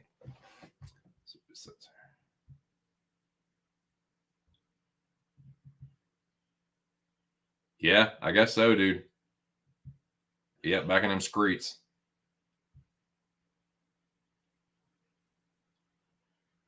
I mean, almost, dude. The success rate has got to be over like 60 at this point, right? You would think. Maybe. You passed, yeah. Fair enough. Yeah. Yeah, that's a good point. You know, Erin's what, 24, not even 25. So she will get better. Her footwork's got to get better. She just couldn't. Manon was just too fleet of foot, and Erin was just one step behind. Like, she was chasing her down, couldn't cut the octagon off. Every time she did like try to march forward and like mash the gas on her, Manon would just counter her with something heavier. So yeah, she doesn't have a ton of power. And dude, look at that shit in that avatar. Look at that fucking hairdo, man. That is the worst possible choice for a hairstyle. Fighters, UFC fighters. I know you'll never fucking find this channel, so it don't matter anyway. I'm just fucking yelling into the abyss. That's fine. I'm used to that. Stop styling your hair. If you have long hair, put that shit up. Wrap that gavel up, B. Wrap that shit up, B. What are you thinking about? Every time Manon even hit her with a jab, that fucking ponytail of Erin Blanchfield's would do a fucking full rotation. Every time. You can see it right there. It spins around. It did a full fucking loop. She might as well have had a fucking buzzer on the top of her head. Like fucking Three Ninjas, where you hit the pressure points and it just fucking lights up. That's what it was like. Oh, she got hit there? I know she got hit there. You know why? Because her hair did a fucking backflip. Horrid. The worst hairstyle. Stop making it obvious that you're getting punched. Who else? Like the dudes that have the bowl cut, like the Lloyd Christmas hairstyle, and the long hair, the Clay Guida. Just stop, man. Swallow your pride, Samson or Blanchfield. Just put that shit in a fucking bun. Just silly. Very silly. And you know she did it just because she's young and wanted to look cute, but it's like, dude, that was very stupid.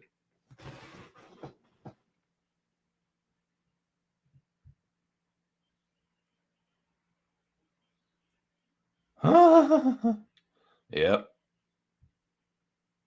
On purpose for that. Maybe you try to get for my armpit. No, you're no for that. All right, so yeah. Very poor outing. Very, very bad showing for your boy. But this is why I don't go crazy. Yes, I know. I'm not going to ever murder it. You're never going to see me go on Twitter on the timeline with tickets that have me winning like $1,000 some dollars. It's probably never going to happen, man. But this is why I keep it light. When I'm not super confident about an event in general, and I do have a losing night, I lost every single bet. Reverse swept. Only lost one unit. I didn't lose 5. I didn't lose $7,000 or 12 grand. No. I lost fucking $20. So again, it's not for everybody. I'm an amateur in this game. Y'all are the pros, man. Y'all are the fucking big ballers, dude.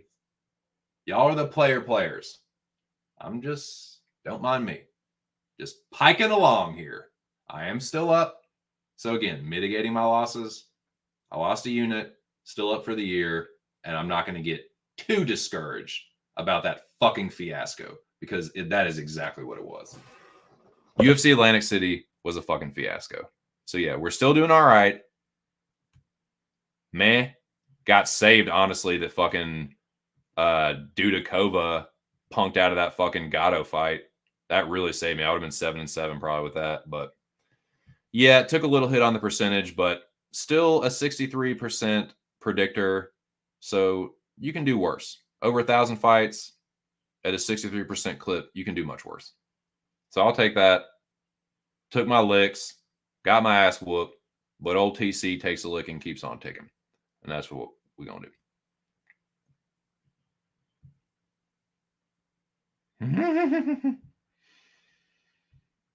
Yep.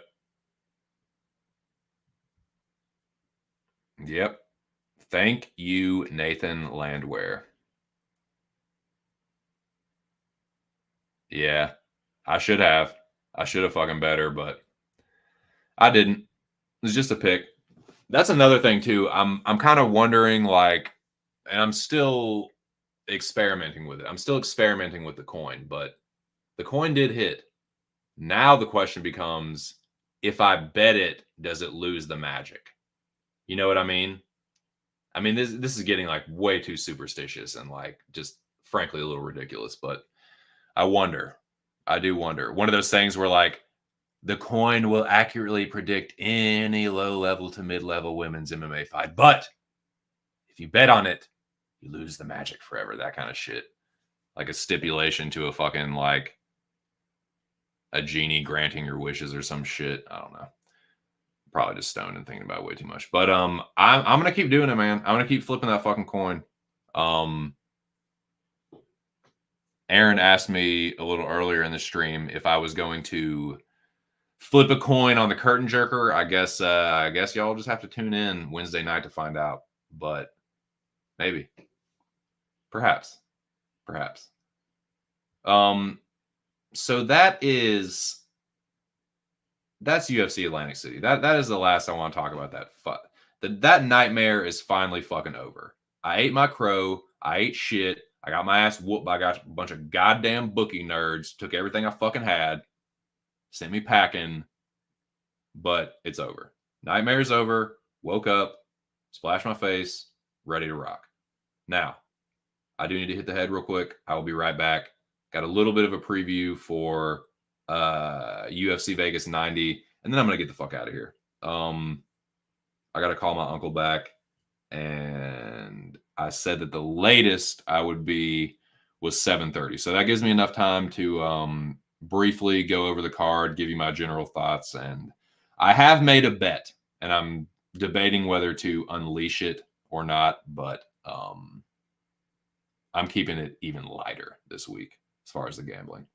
Now, I will be right back.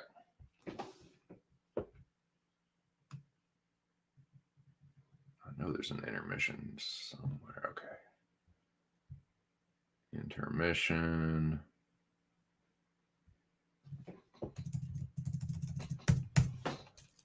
Up next, UFC Vegas 90 preview. That wasn't Nick.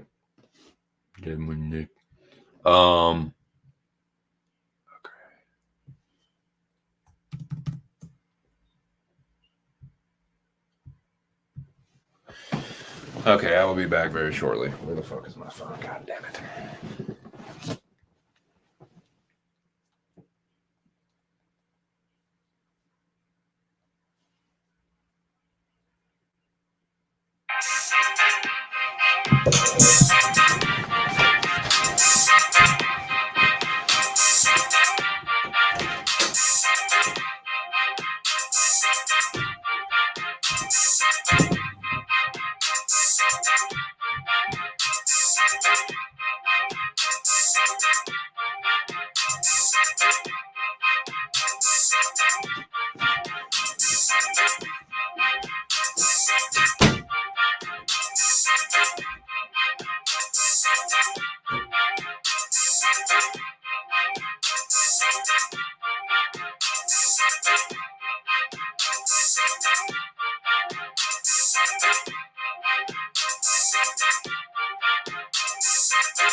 Dude, I'm so fucking musically talented. Sark.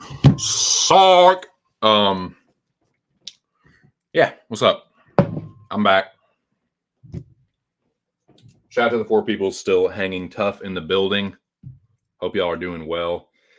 Let's get more stoned and talk about hopefully what's going to be a better fucking fight card than UFC AC. UFC anal cunt. Ass cunt. Atlantic cunt sack.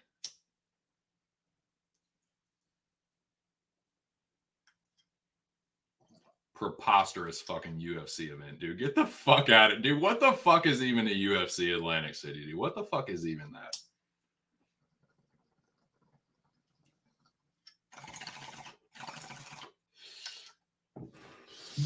Fucking UFC Atlantic City, dude. Get out of here. Fucking Bush League State Athletic Commission, dude. Fucking fugazi bullshit.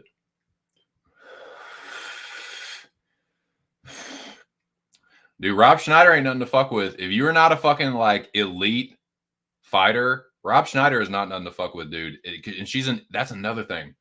People get her fucking chopped because of that eye, dude. They're like, oh, dude, they're like, dude, she's weird looking, dude. She's good, though. She's kind of good. Oh, yeah. Dude, exactly, bro. Dude, yeah. I lost on Dumas. He was like the single heaviest bet I had, but I lost like $10 on the dude. I didn't lose fucking 5 units. Unreal. But that's the name of the game. Won't it? Won't it though? Okay. Let's talk about UFC Vegas 90. The rematch that I was gonna say everyone anticipated, but dude, they're just fucking throwing curveballs out there. It doesn't matter what fight it is, what level fight it is, any fight that has ever happened, there is a chance that they will have a rematch for it in the UFC. Just pick a fighter. Pick a fighter and a fight that they've had. And if they're a UFC level fighter, there's a chance they're going to get a rematch for it and they're going to make it into some kind of fucking something. It's absurd. I don't know what the marketing strategy is behind it, but Allen versus Curtis, like, it seems you would think they're trying to get Allen a big win. Like, that would be the narrative storyline. Like, if let's just stay with me. It is narrative based now. We're in 2024. We're in the WWE era of fucking UFC. So, yeah, the narrative would say Allen gets his revenge. Big win over a dude that beat him before. Allen continues his ascension. You know, this is the Allen 2.0. And he makes his run. Right? That's what narrative would suggest, I would think. Because Chris Curtis, like, he already beat Allen, and I know that Allen hadn't rattled off a 5-fight win streak at that point, but it's like, I don't know what. It obviously keeps him relevant for sure. He's had a little like mixed bag of success and failure since that Allen fight, so I don't know. I mean, it would definitely be a good win for him. I'm not saying that. I just don't know if the narrative is they're trying to push Chris Curtis. I think the narrative for this rematch and the point for this rematch is to get Brendan Allen his revenge and to like, oh, this is a nice, it's great promotional material for the next Brendan Allen fight should he win. That's what I'm guessing. But who the fuck knows, man? It's a weird year for the sport, if you ask me. Is that a fucking... What's that? Oh my God, for this. Balloon, somebody's loose. Heart-shaped balloon, maybe. Fucking idiot kid. Let go. Balloon fly for the sky. It's weird. Just a random like thing, just like ascending and soaring like fucking few. It's like the neighborhood, like just over from our fucking neighborhood. I can see the fucking this thing just zip. Some kid definitely just lost their fucking balloon. Dumbass kid. Dumas was 6% striking, actually scared of fighting a man. Scared of fighting your butt. Your butt was scared of fighting a man. Noah. I can't get... Yeah. He does things like that. It seems like they do anymore, man. Fuck. What the fuck, dude? That was the dumbest fucking fight. Of all the poor fight IQ, Bill Algeo, horrific fight IQ. Vicente Luque, atrocious, damn near nefarious, bet against himself fight IQ. Anton's the worst, though. You barely got away from the motherfucker the first time. He got hurt several times in that fight already. And he still just kept going back to the well. No, I'm going to keep going back to this well until it comes up dry. And that equals me just getting fucking almost shadow round. He was just determined to get knocked out. It was the dumbest fucking thing I've ever seen. If I'm Allen, I don't want to fight him again. There is zero good to come out of that situation for him if he wins. I think it's the narrative of him getting his revenge. Because if you are doing Brendan Allen promotion stuff, you probably want that Curtis loss off your record. That's the only thing I can think.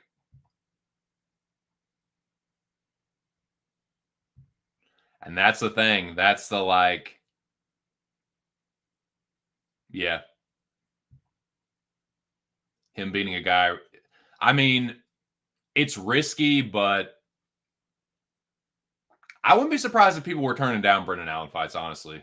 If you're not a good grappler and Allen gets you to the ground, you're probably going to get choked or fucked up. Like, that is... Allen is... He's a good striker, but he's kind of a dumbass on the feet. And he doesn't have, like, incredible striking defense. And he doesn't have a great chin. I'm not saying he's, like, super chinny or like a glass jaw, but against big punchers, like, he doesn't always fare well.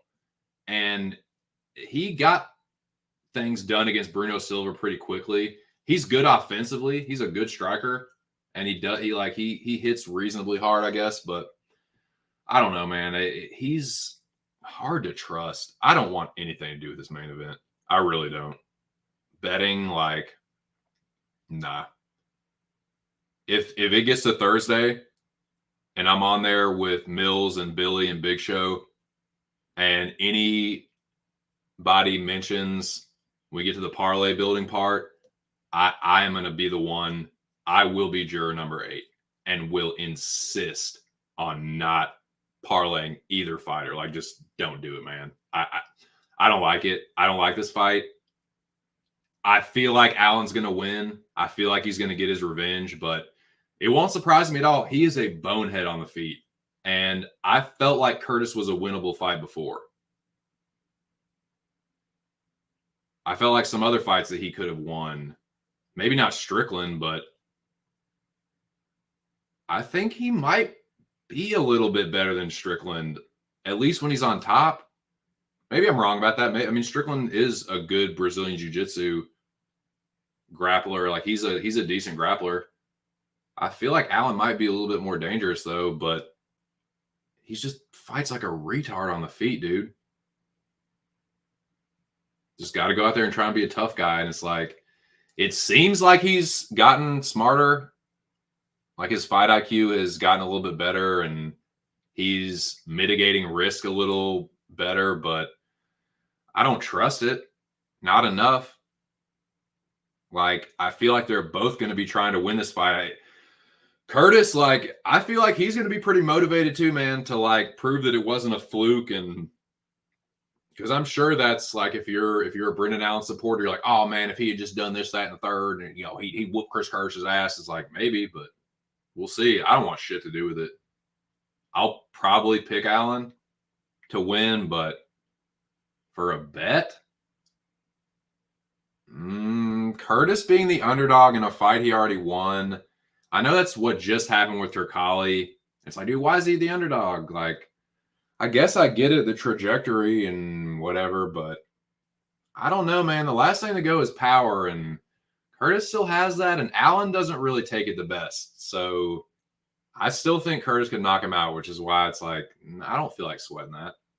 I don't feel like depending on Brendan Allen in the very last fight to make or break my night. Nah, no thank you. Nip.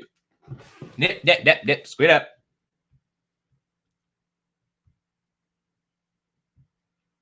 Restonkulous.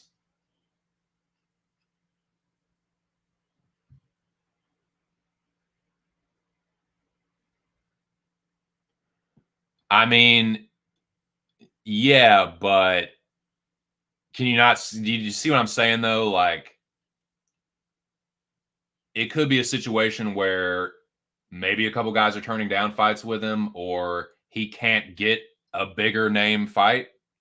Like, let's look at I don't necessarily like disagree with you in the sense that like, I don't think he needs this fight. No, I don't. And I wouldn't have made it. It is a random ass fucking rematch. I agree with you. Like, I agree with that. I'm not saying that's verbatim what you're trying to say, but like, it is a little unnecessary. I can at least say that. Like, I don't get it. I'm trying to think of an angle, I guess, for like Allen, and that's what I can see. Like, if you're the UFC and you're pushing Brendan Allen, and he can't get a bigger name opponent, okay, let's get this Curtis loss off the record for the promotional aspect of it. Like, okay, in Allen's next fight, if it's a bigger opponent, you can go back and do he's able to persevere and turn the corner, and it just feeds into the turn the corner new version of Brendan Allen. That's all I'm saying. But no, do I think this needs to happen? Why? Fuck no. Why? Again, just pick any fighter or fight. UFC will find a reason to rematch it. I don't know. Because it's happening on every level, not just main events. It's like they have, sometimes it'll be like debut fighters like rematching. What the fuck is this? But yeah, in a vacuum, it doesn't make sense.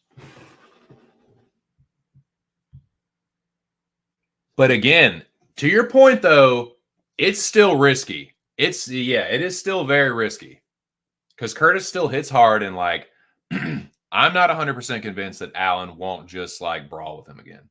You know what I mean? I agree stylistically. Yes. From betting, yes. Absolutely. Yep.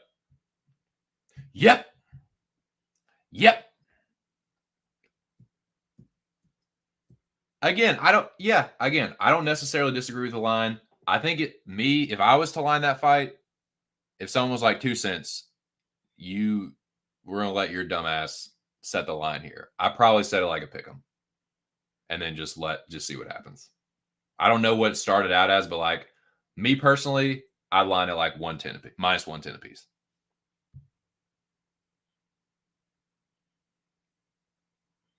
I can see that too. That makes sense too, for sure. Yeah, I agree. Why? Again, why sweat that? Even if you're on Allen and you think Allen wins, I don't think it's going to be clean. I don't think he's just going to go out there and obliterate Chris Curtis, because that's not usually what happens to him. Curtis is a guy that even if he's getting beaten, he can still hang around, man. Like, his power carries late into fights. This could be another fight where Allen's winning and dominating, and then all of a sudden he just gets fucking cracked or something in the third. Why? Or say this happens. Let's say Allen wins the first 2 rounds. They're reasonably close, but let's say he wins them. It's just like obvious to everyone. Close round, Allen won it. Then he gets just fucking put on skates in the third. Why would you want to sweat that? Why would you want your heart? Why would you want to do that to your own blood pressure? It's just dog or pass for sure. I wholeheartedly agree with that. Just pass, man.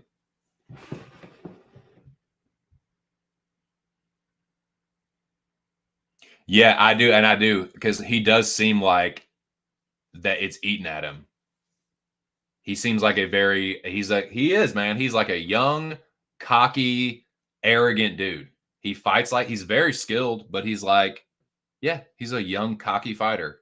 And I know that like he wants I'm sure he wants the knockout losses off his record. You know, he wants that Strickland get back too. And I think he wants the Curtis get back. It's just what it seems like. Maybe, maybe Lobby, you know what?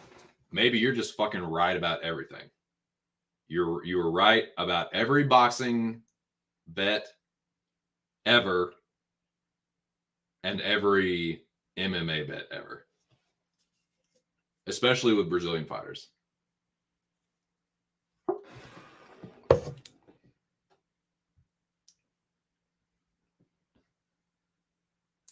I agree. No, definitely. Yes. Totally. Yeah, it's a better situation for Curtis. He gets way more out of it with a win, especially because Allen's on this upward trajectory. He's on this win streak or whatever. Oh yeah, a win is way better for Chris Curtis for sure. Loss way worse for Allen. Definitely. Absolutely. Depends.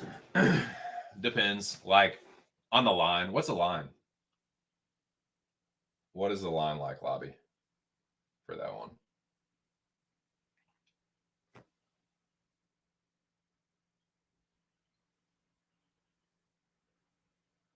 Pro boxing odds. Pro boxing odds is the best fight odds equivalent for boxing. It has the exact same layout. Gives you basically all the lines for the major sports books on fights and same props and shit.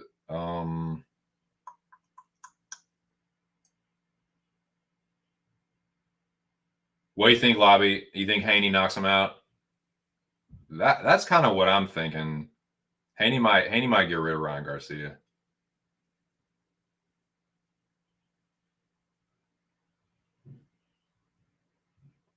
Yeah, man. Tyson is an underdog. You bet your fucking sweet ass.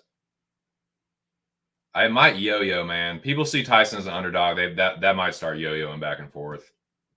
What do you think? Well, how do you think that closes?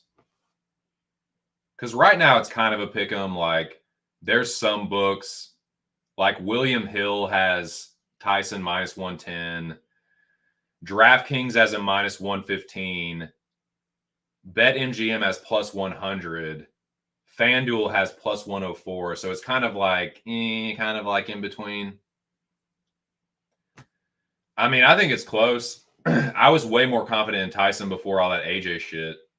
AJ and like Francis, that's shaking my confidence a little bit, if I'm perfectly honest. And I would hope that you would be honest with me too, but no, I'm just fucking around. Yeah, maybe if it gets a little steeper on Tyson. Yeah, if Tyson ends up like plus 120 or something, fuck yeah, I'll bet him. You kidding me? Buy low spot. People already suck Usyk's taint.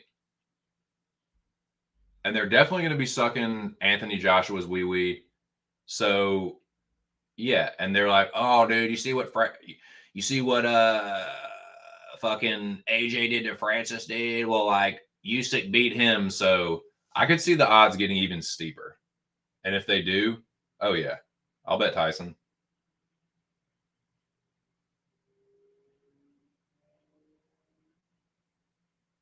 That's the other thing I know about Tyson. He can go in when Tyson takes. Think about this, Lobby. Think about the fights that Tyson has taken seriously.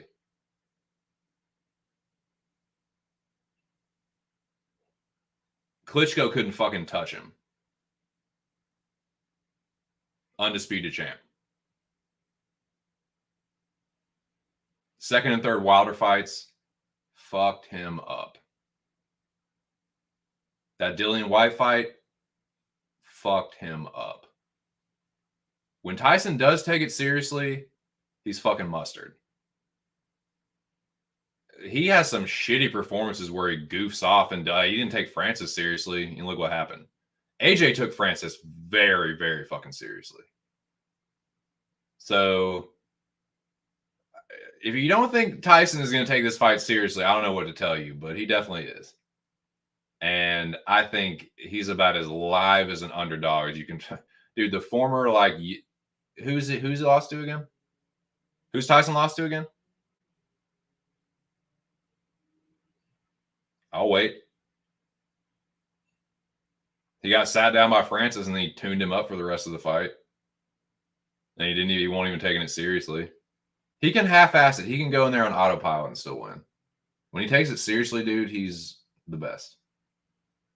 Usyk's a puffed up cruiserweight. So yeah, if it gets wider on Tyson, you bet your sweet ass I will. Now, I got to wrap this thing up. UFC Vegas 90, boys.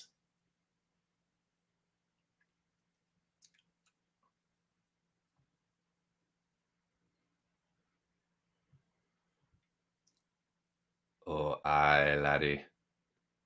Little Irish luck it is. Methinks. He got that gypsy magic, dude. I seen it. I seen him use that gypsy magic to bring himself back from the dead against Wilder. And it's hard to doubt it, dude. He's got a wee bit of magic in him. A wee bit of traveler magic he does. But yeah, now UFC Vegas 90 while we've been in intermission for half an hour. Half an hour. Okay.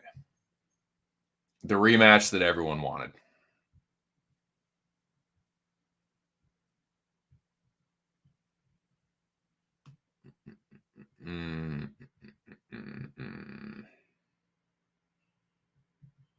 Where the fuck? Do I really not have a fucking... Oh, here we go. I knew I did.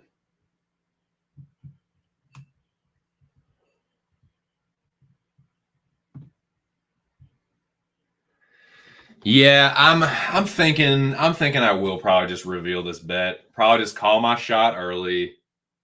I wanted no, I can't. No, I'm not going to. I'm not going to. You got to wait for Wednesday. But we kind of talked about the main event. Let's see what else we got on this card. I have made one bet, and it's an underdog. And I'm not even betting a unit. I think overall, this card sucks a fucking dink for betting, and I'm just not going to do it. Yeah, it just sucks a fucking dinky, and I just no thank you. Half unit is what I'm thinking. Very, very light, and then we'll get back to it on what's the fuck UFC 300. So yeah, overall, I just don't like it. Let me see. Pull DraftKings.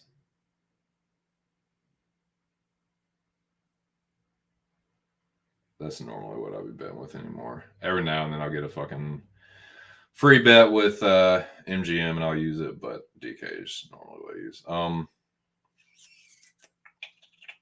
Argetta does seem live to me this week. He does. Dan Argetta seems live, definitely.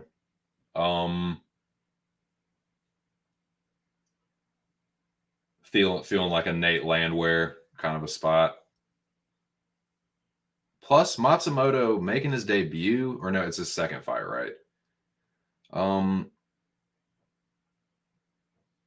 can't. Wait, is it? Hold on, let me see.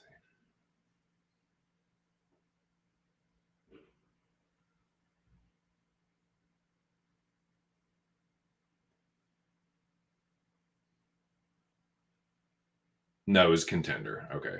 I couldn't remember if it was his debut or if it was just okay. So this is his debut.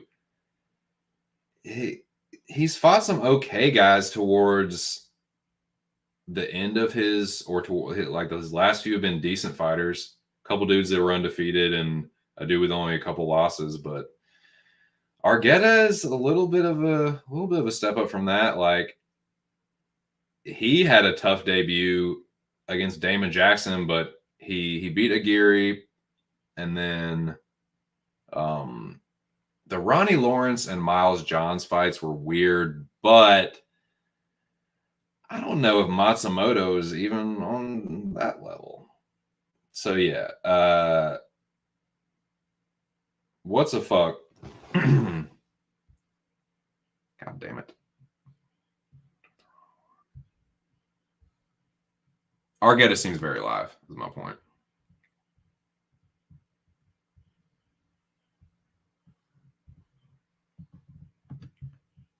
Sorry, I was trying to get that fucking thing down.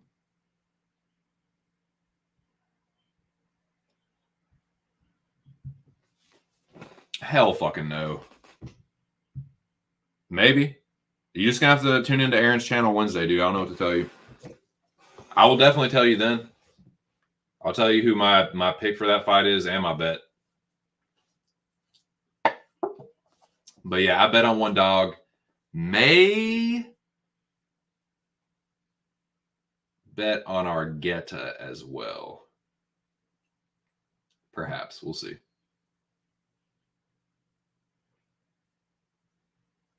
But let's see. Dylan Budka and Cesar Almeida, I don't want anything to do with that fight. I really don't. I feel like Almeida might be live. I'm probably going to end up picking Budka, but I don't know, man. That's a weird one. Again, I think Argueta's live against Matsumoto.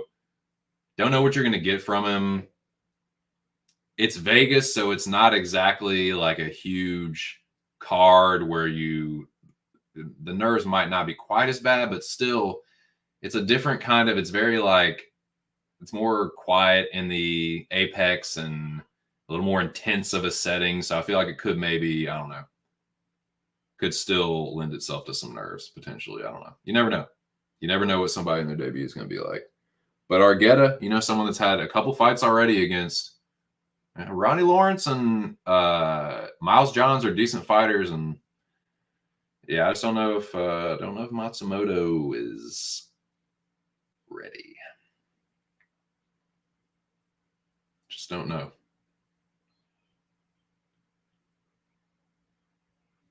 But he could be the better striker. It could be a grappling control versus damage kind of thing, and it could get really greasy. So while I think Argueta is live, I don't know. I haven't pulled the trigger on that yet. So no, it's not Argueta. I'll go ahead and spoil that for you guys. Lobby, to answer that, I'll at least meet you halfway. It's not Dan Argueta. But that's the only hint you getting, smarty pants.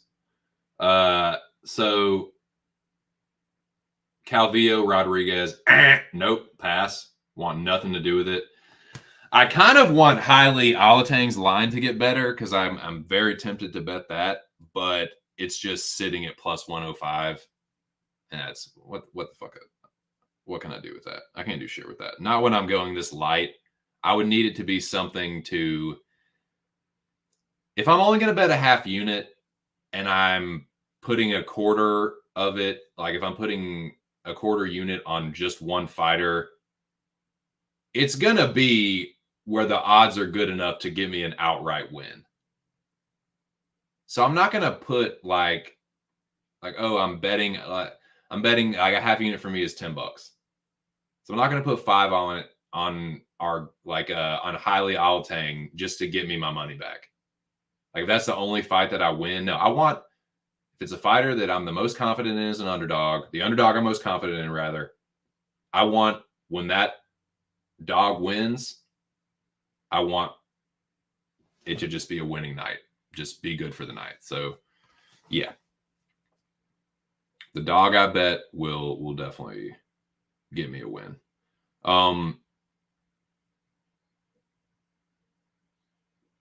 couple weird fights, man. Dumont and Iron Lady's a weird one.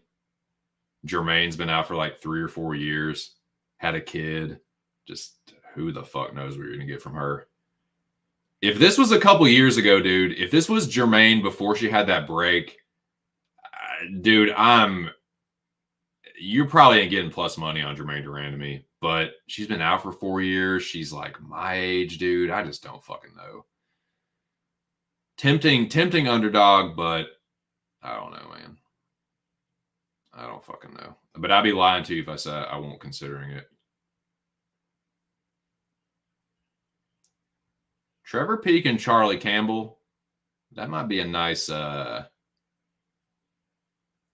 Bobo-esque fight.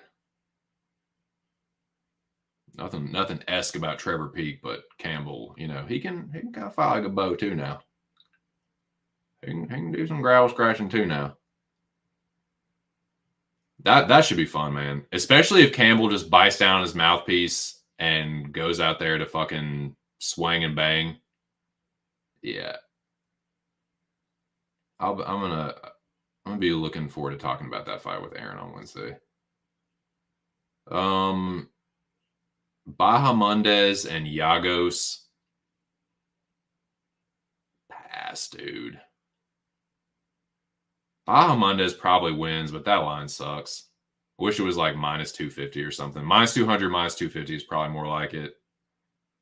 Yagos early is always a little bit live, against a varying degree of competition. I'm not going to say he's always live against elite competition early, but if it's just kind of, I'm not saying Bahamondes is trash or anything, but I don't know if he's like an elite fighter. So pass, but yeah, I think Ignacio probably wins. I think he probably tunes Yagos up, maybe knocks him out. But no, thank you. Boy, that Chepe Mariscal line closed in, didn't it? Good gosh almighty. Fucking yeah, Morgan Charrier was like minus 170 or something. And Mariscal was like, I know, because I was thinking about maybe betting Chepe. Maybe it wasn't quite that wide. Maybe it was like, I feel like it was like plus 140 or something, plus 145. Am I just imagining that? I know it was at least plus 120. That's closed in quite a bit. Interesting. It's fucking interesting, man. It's fucking interesting. Hernandez Jackson. Pass. PASS. Like fucking Joe Montana, dude. No, thank you.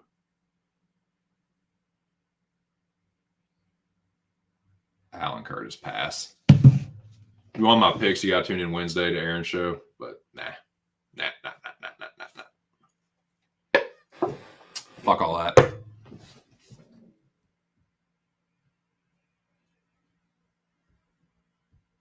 Y'all fucking betting the Leech. Y'all betting fucking Damon the Leech Jackson. Lobby. You fucking smart mouth. Is Argetta coming on top again? Said Chepe season. Oh shit. Bro, are you actually telling me that you moved that fucking Chepe Mariscal line?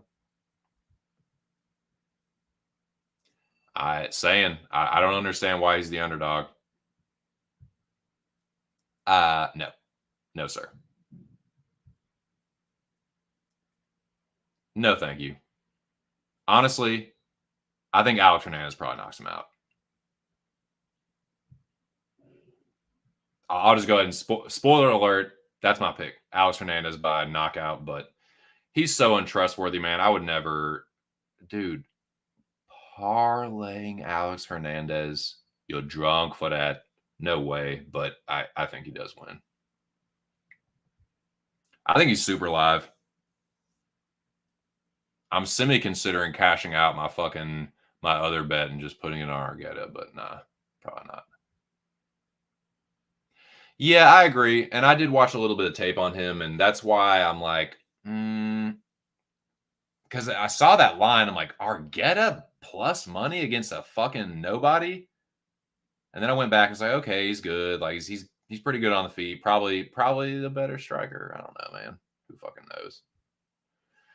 Yeah, that's getting crazy. That is definitely tempting me, but nah, I can't. I blacklisted that motherfucker.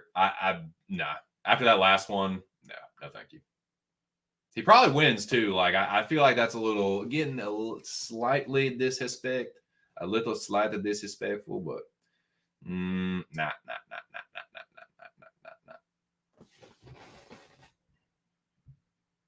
I thought you did. I thought so. I'll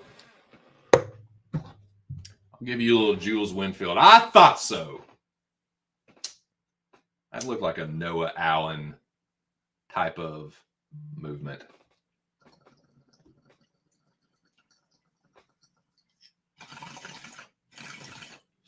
Dude, this guard fucking sucks. It's out of the frying pan into the fire with the shit. It's just a filler card. A filler for 300. So yeah, I'm gonna go a half unit. And I've already fucking bet half of that. So it's looking like another one where I've got my underdog, and then I'm just going to tail the Zhongli, and then make a parlay with the boys on Locker Room Talk on Thursday, and then that'll be it for me. So yeah, I don't want to get heavily invested, even for a little fucking piker like me. I don't want to get invested in a card like this. No thanks. So yeah, we'll see what happens. The overall, it's just a lot of sketchy fights, unnecessary rematch. Dudes with 1 or 2 fights against another dude that's debuting. A few debutantes. Just fucking wet fart of a card, dude. But yeah. So I think I'm gonna start wrapping this one up. Cut it at exactly 7:30 probably. Gotta call my uncle back and see what's up with him. But yeah, I will not be back on YouTube until Wednesday night with Aaron the fucking dog. I wonder if he's going to be Aaron the puppy or Aaron the dog. This is one where, yeah, I think, I don't know, probably Aaron the puppy, but we'll see. Maybe he's feeling fiery. Who knows? Done shit the last 2 weeks after doing great previous 2. Almost don't want to bet and save money for 300. I was kind of thinking about that too. That was my last good event, was 299. I've just been spinning my wheel since then. I had a great 299 and then wheel spinning. So, but I haven't been just losing a ton. Losing that 1 unit this past weekend was the worst I've lost in a while. So probably the worst I've lost in over a month, which is not very much. So I'll take it. I will definitely take it. Just a line. Move a line. Bahamondes Morono parlay, 10 units, and then wait for green. Morono is another one, dude. Fucking Alex Morono. He's another guy I just don't like. I don't have anything against him personally. I just don't like him. I don't like his fighting style, his little tippy toe, like duck walk stance. He's just weird and awkward and chinny and nah.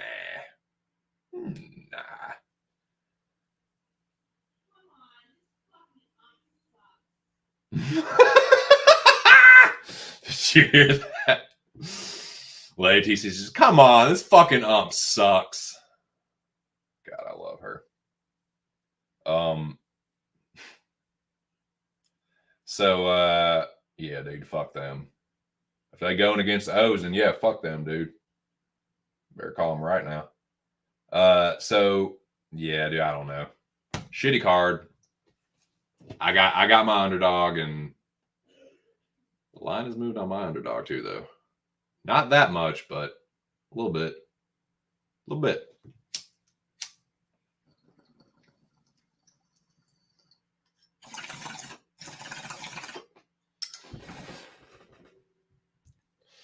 Neither one of those guys I want to parlay together, but both should roll pretty easily. Fair enough.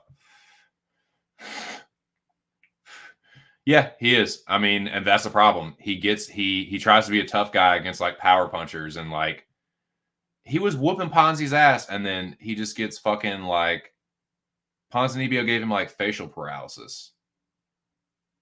And yeah, he's kind of chinny to me. Tough, but chinny. Hernandez is a good front runner, but crumbles when things get tough. Yeah, exactly. And I think he could just fucking chin Damon Jackson. I think Damon Jackson, this is what I think is going to happen. Because, and this is probably going to be completely wrong, but I have nothing on it, so I don't give a fuck. Damon Jackson going to come out fighting ridiculous because he's like, oh, Hernandez is just some jabroni, which he kind of is. Going to come out fighting crazy, doing a bunch of crazy strikes. He's going to like buzz Hernandez, back him up, and Hernandez is just going to uncork a big one and just slump him. It's going to be a messy fight. Hernandez will get hurt, and then he'll just chin check Damon Jackson in the first round. That's going to be my pick. Hernandez by first round knockout. But yeah, if it goes late, Jackson will probably sub him. I could see Jackson like pulling a crazy, like going for like doing a fuck Imanari rolling into like a leg lock or something, and then just using it to sweep and take his back and choke him. Something like that. I know he doesn't always do that shit, but yeah. Yeah, that's a sweat. Betting Damon Jackson is a sweat, man. He doesn't fight smart. He's a skilled grappler, man, and he's a wild, unorthodox striker, but he's also reckless and kind of stupid when it comes to fight IQ, and he's kind of chinny. So it's just like, no, thank you. That's another dude where kind of like Landwehr, you bet on Jackson, you're going to take a ride. Like sometimes you're going to come out on the end of it. Sometimes you're just going to lose in devastating fashion, but like, no thanks. Nope. I'm letting the chunks settle from the last fucking card before I do some shit like that. Ding, ding, ding, ding. Yep, you guessed it. Yep, Walker. Well, you know me too well, don't you? You just know me too well, don't you, Lobby? No. Hernandez round one, or Damon probably subs him. Yep, that's kind of how I feel. I don't hate anyone taking a shot on Jackson. I just, yeah, dude, exactly. If he's had a recently deceased relative, Alexander the Great is going to get figgity fucked up. But short of that, I think he probably gets it done.